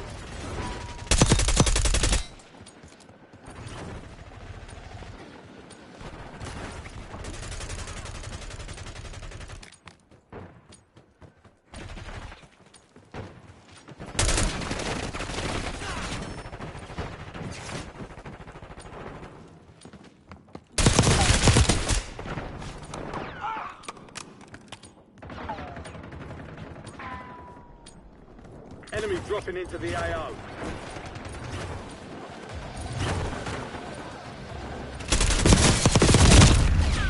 Prep time's over. Now you deploy to the war zone.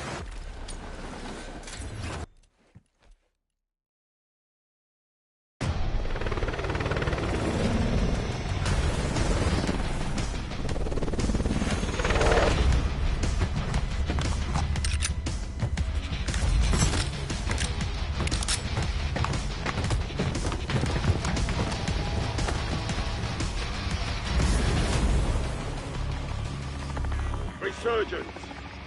Survive and your team can redeploy. Eliminate targets to bring them back faster. Alright, soldier. Mark a drop point for your squad and go get after it.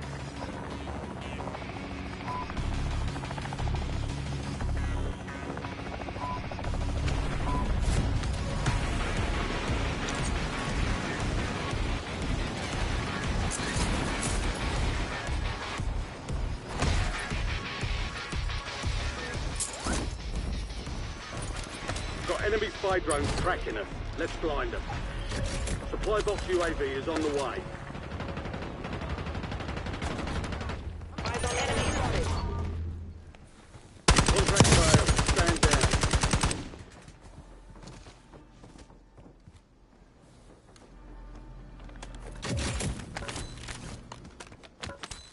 You have reinforcements inbound. Enemies are dropping into the area. Out to the sky.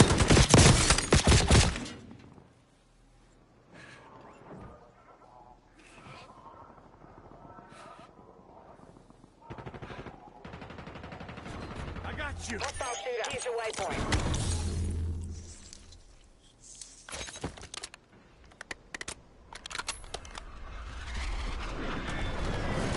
I saw the light there.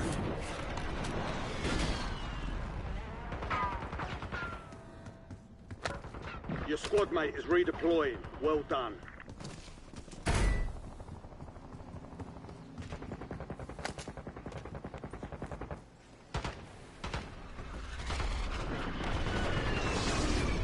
Enemy movement.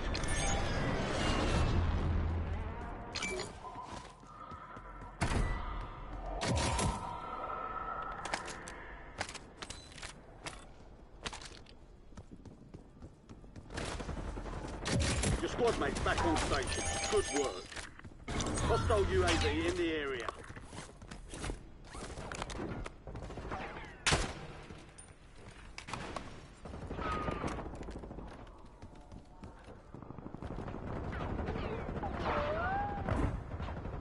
You have reinforcements inbound.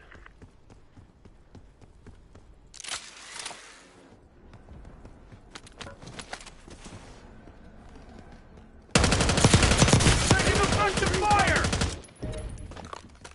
UAV overhead. Good kill. Marking the rest of that squad on your tac map. Get hunting.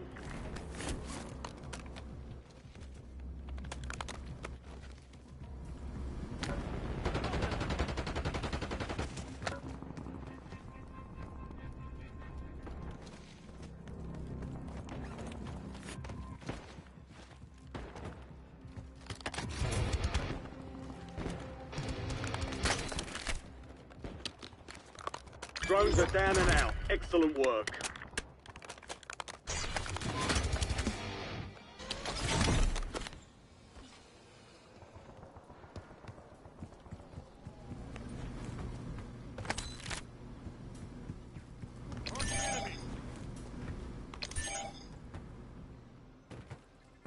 Enemy counter UAV inbound.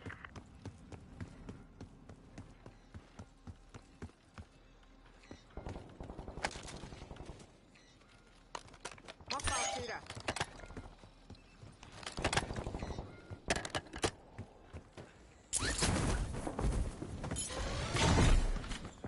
Loadout drop headed your way.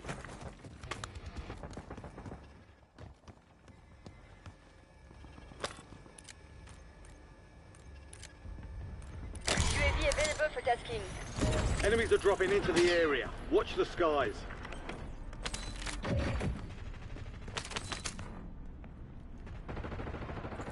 One requesting recon at this time.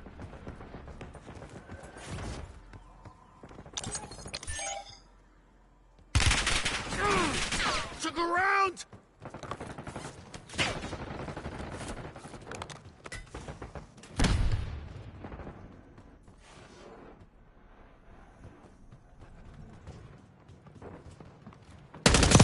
Thanks for the work. UAV overflight terminated.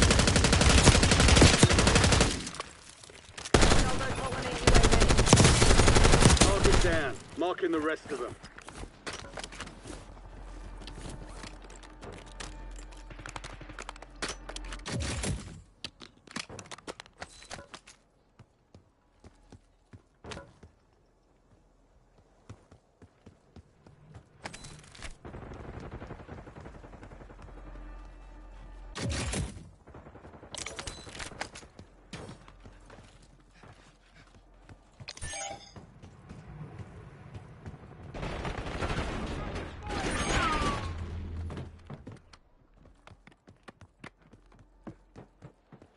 Enemy counter UAV inbound. Enemy soldier incoming. Moving here.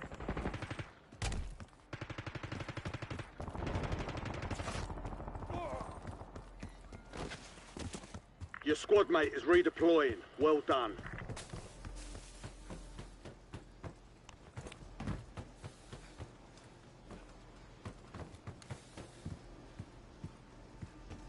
Your squad's in the safe zone. Gas is moving.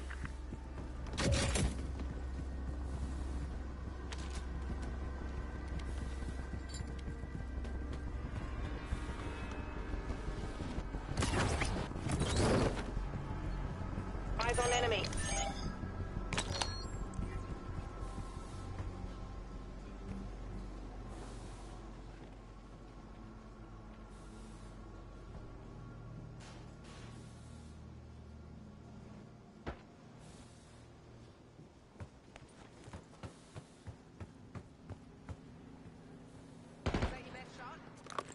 Hostile UAV in the area.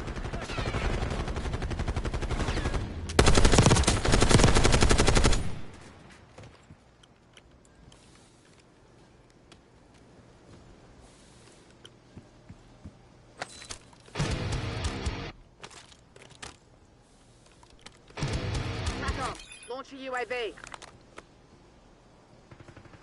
You have reinforcements inbound.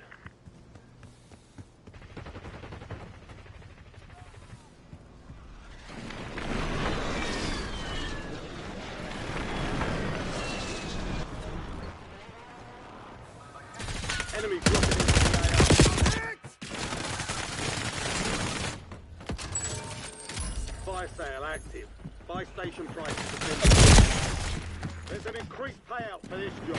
Be sure to collect.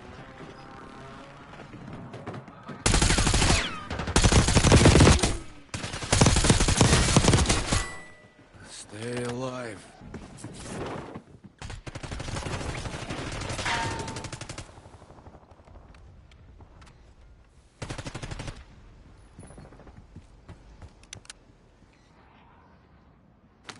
You're getting another chance. Weapons free.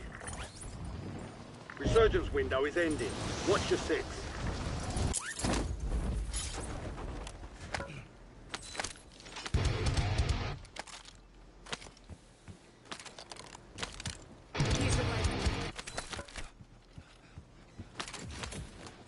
Enemy UAV is online. Location. Enemy soldier incoming.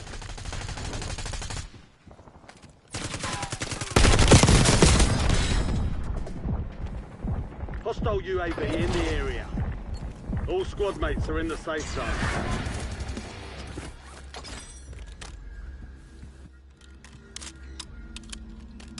Moving here.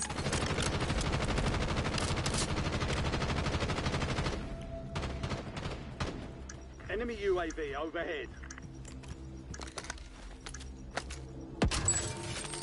Fire sale's over. Adjusting prices.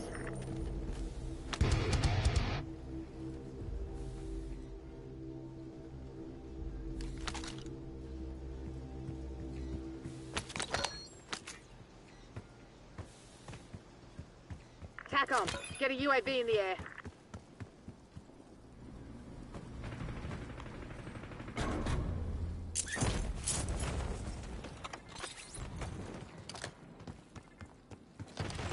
Enemy dropping into the AO. Be advised, resurgence is no longer active. This is for team. I'm under fire. You've got an extra valuable opportunity here. Don't miss your shot.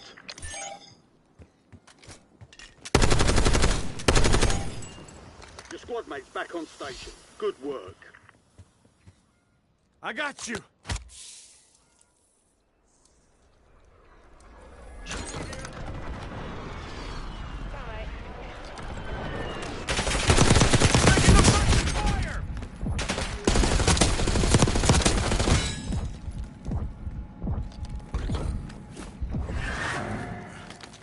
Get That to the was safe close. zone. Enemy spotted. You've got gas moving in.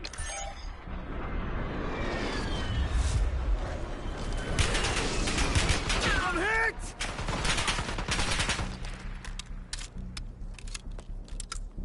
Aguinaldo calling in UAV.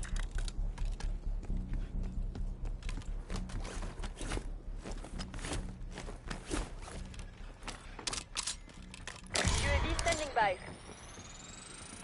Enemy spotted. 1-1 requesting recon at this time.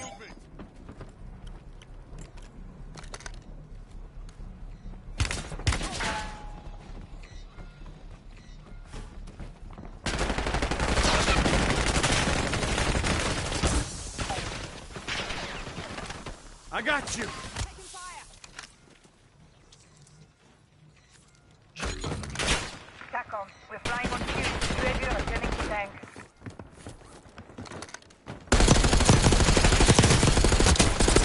Five squads still operational in the AO.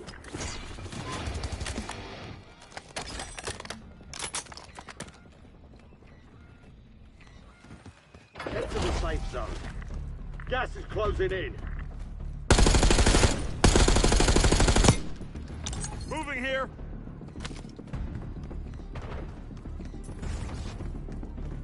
Watch your fire.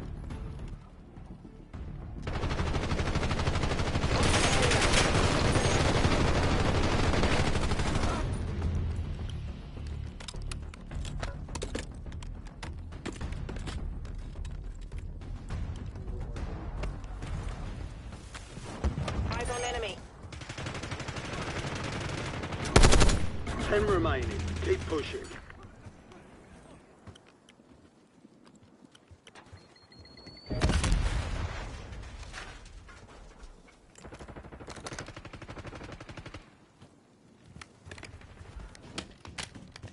You're in dangerous territory. Get moving to the safe zone. 3 squads left in the war zone. Stay alert.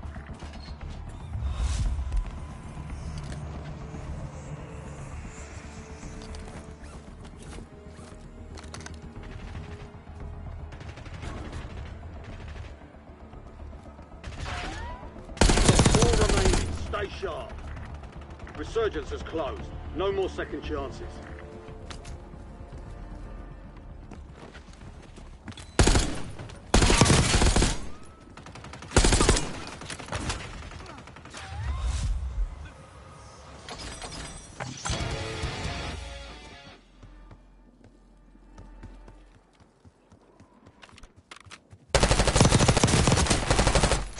Mission accomplished. All targets eliminated.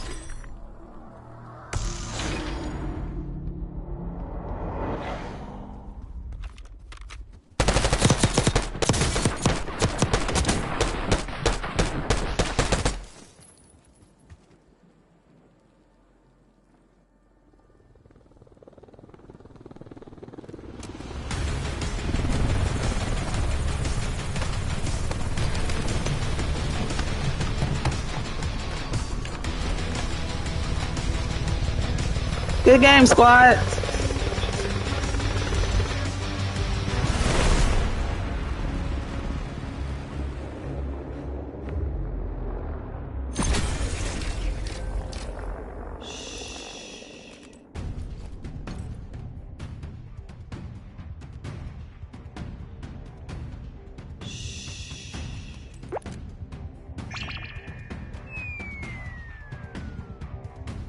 Come on, team. One more. Let's do it. Come on. One more. Let's do it. Ah, you suck. The competitive.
Deploying shortly.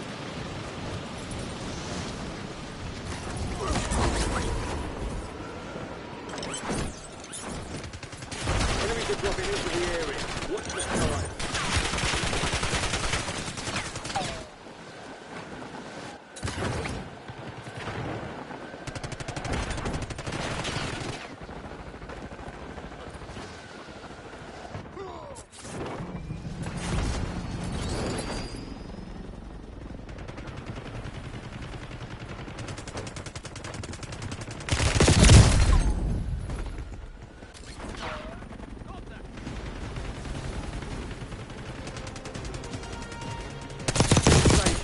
Shadow 01. Deployment to the war zone has been authorized. Moving.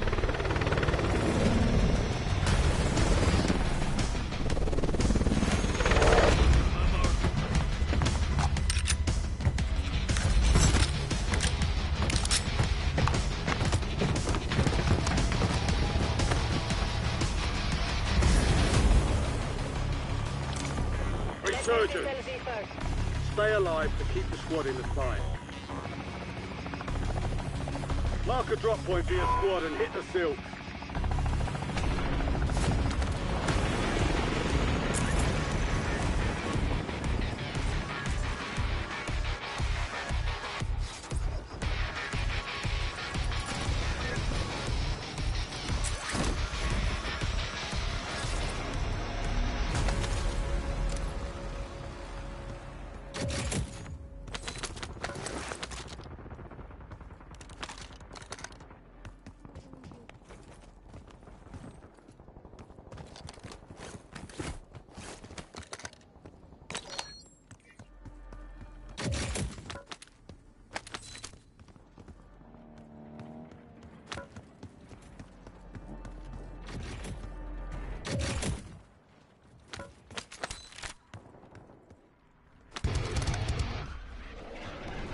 Hostiles have established the SAM turret.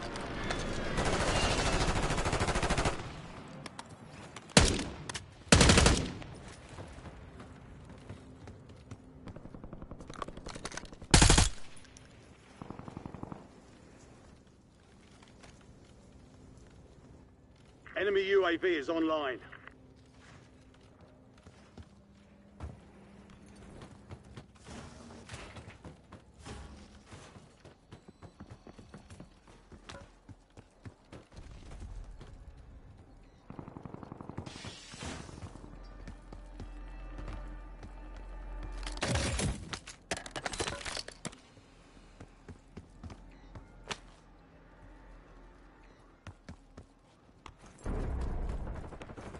Hostile located.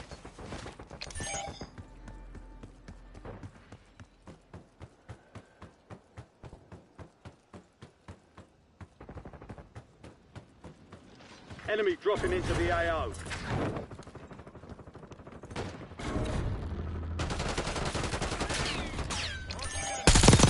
Enemy UAV overhead. Enemy destroyed. Use your TAC map to hunt down the rest of them. Your squad mate is redeploying. Well done.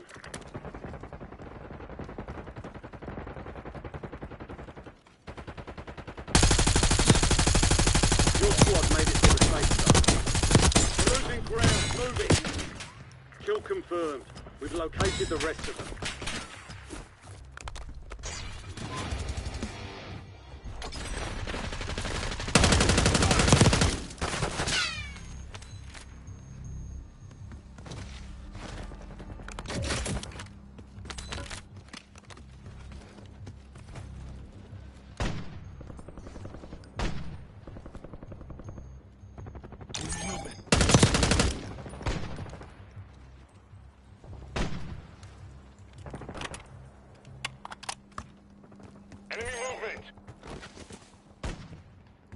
You're down one squad, mate. We'll get you redeployed faster.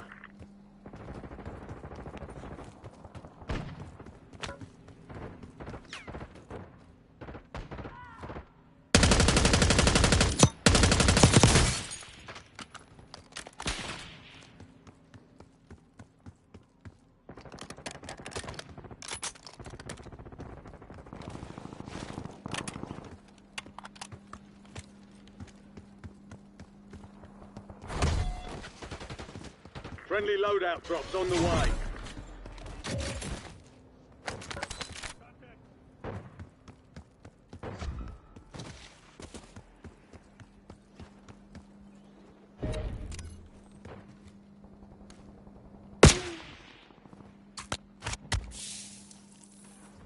Bounty contest.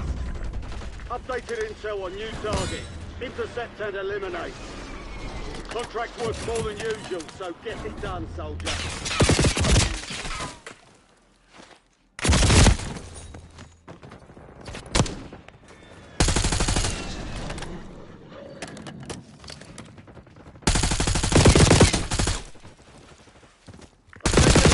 Gotta be quicker than that. You've got time for another bounty. Get it done. We're returning you to the front. Earn this.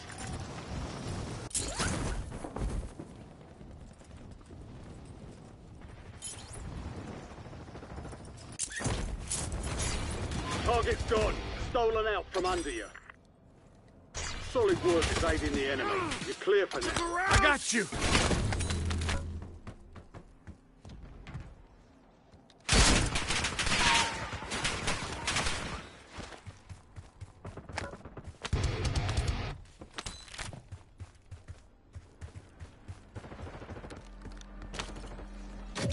Hostile UAV in the area. Your squad mate's back on station. Good work.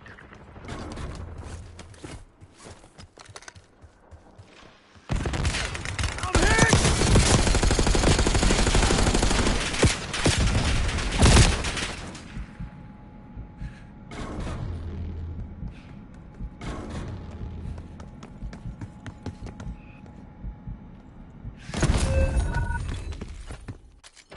You've got gas moving in.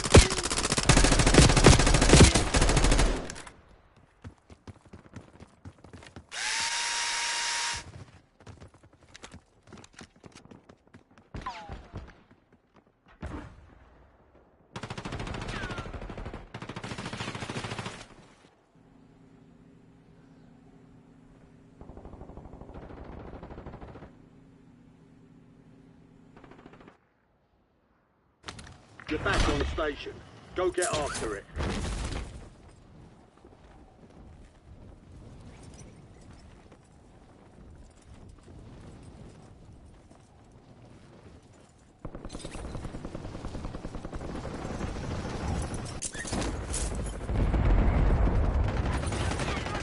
Enemies are dropping into the area. Watch the skies.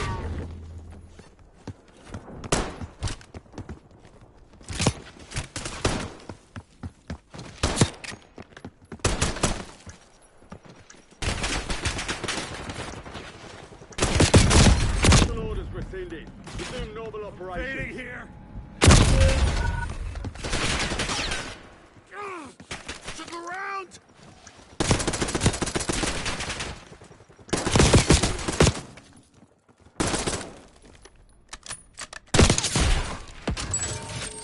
Fire sale is active. Buy station prices are adjusted. Resurging. Go get your revenge.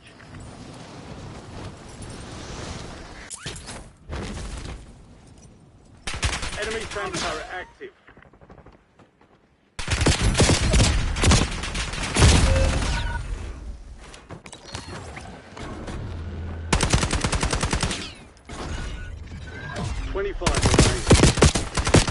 The enemy took that one, but we'll get them back.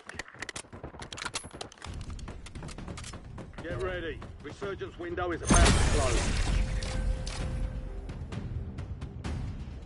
5 squads still operational in the AO.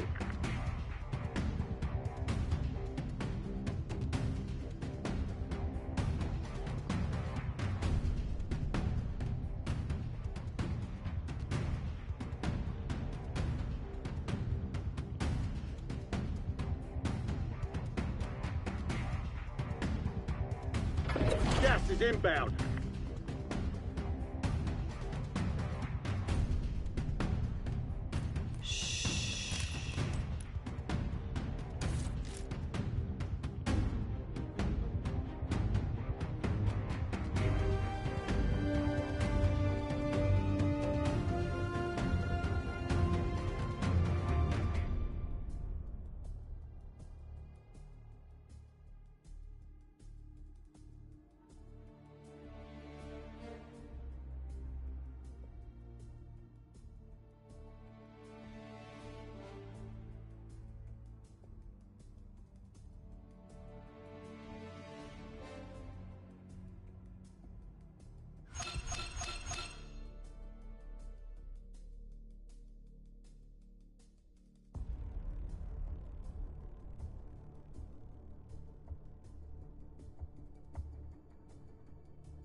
stand by.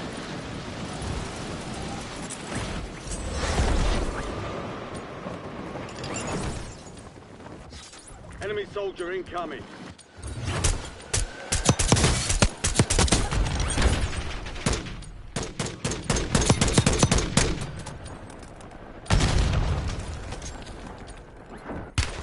Taking effective fire!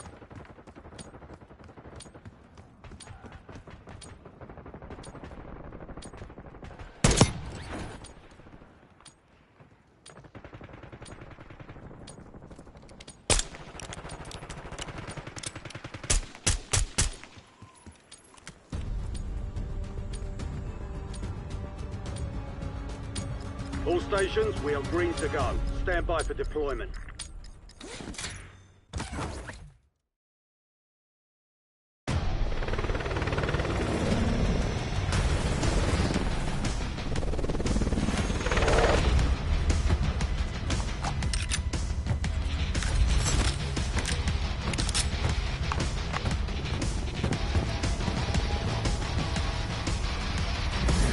Squad mates MIA.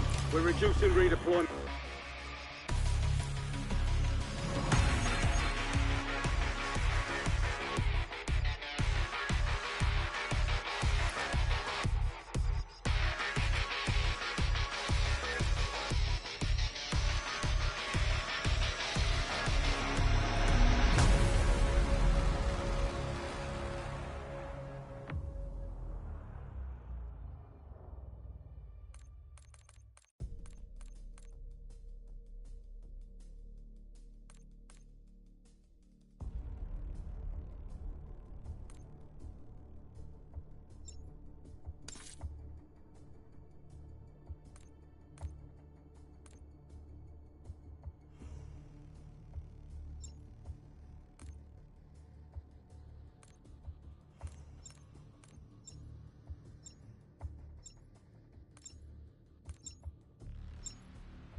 Deployment.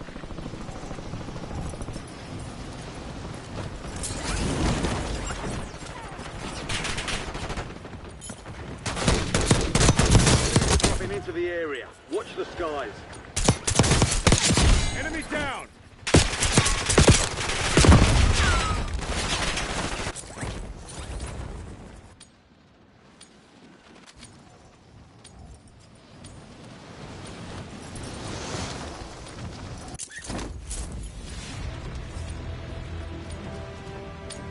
Playtime's over. Stand by for deployment to the war zone.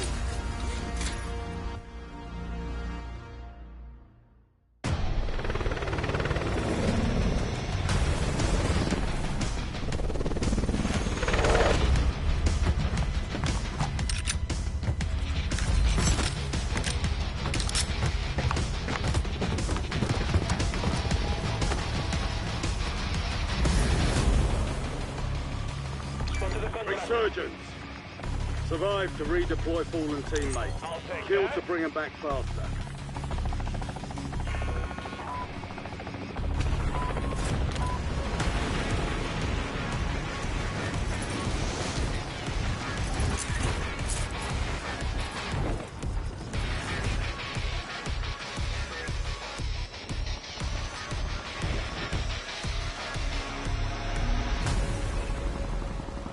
Additional contract online.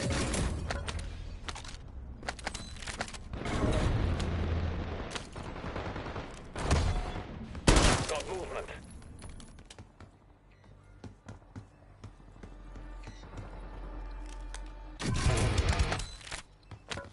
Your squad mate is redeployed. Well done. Got movement.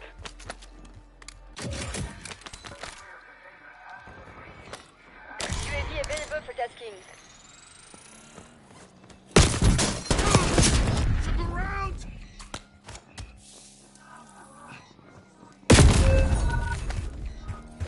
Contract failed. Objective lost. Stupid.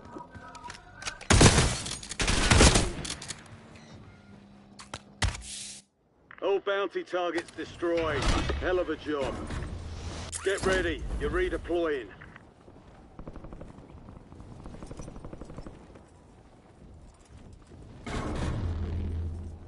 Enemy movement. Cancel that. Exploit the contracts and reroute those cash payments.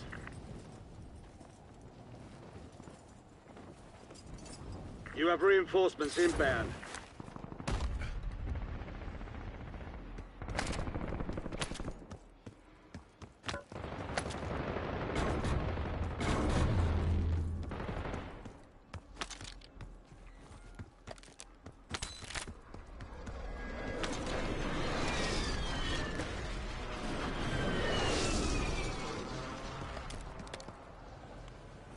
Enemy soldier incoming. Your squad mate is redeploying. Well done. Last remaining operators from that squad. Hunt them down.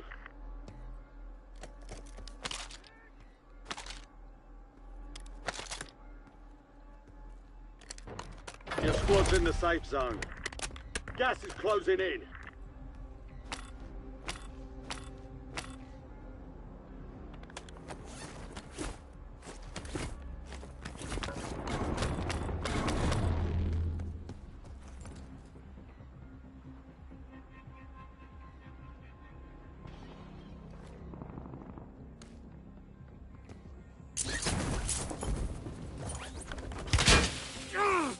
Took around! Your squad mate's back on station. Good work.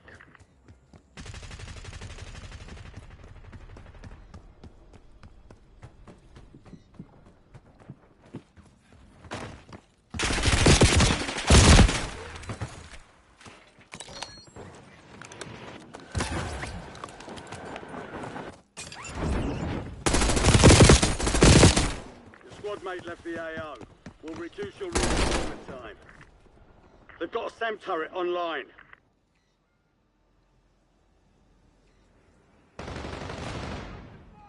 Enemy movement. Time for vengeance. You're redeploying. You've got a loadout drop inbound. Contract time is short. Secure quickly.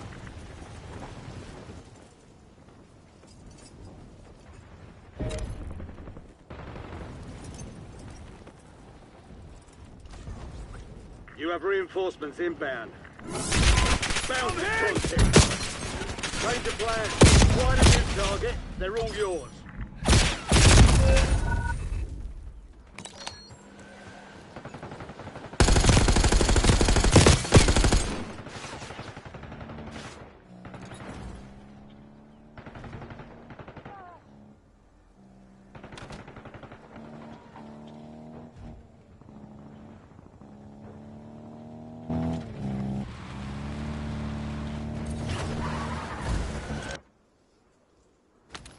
Stand by for redeployment.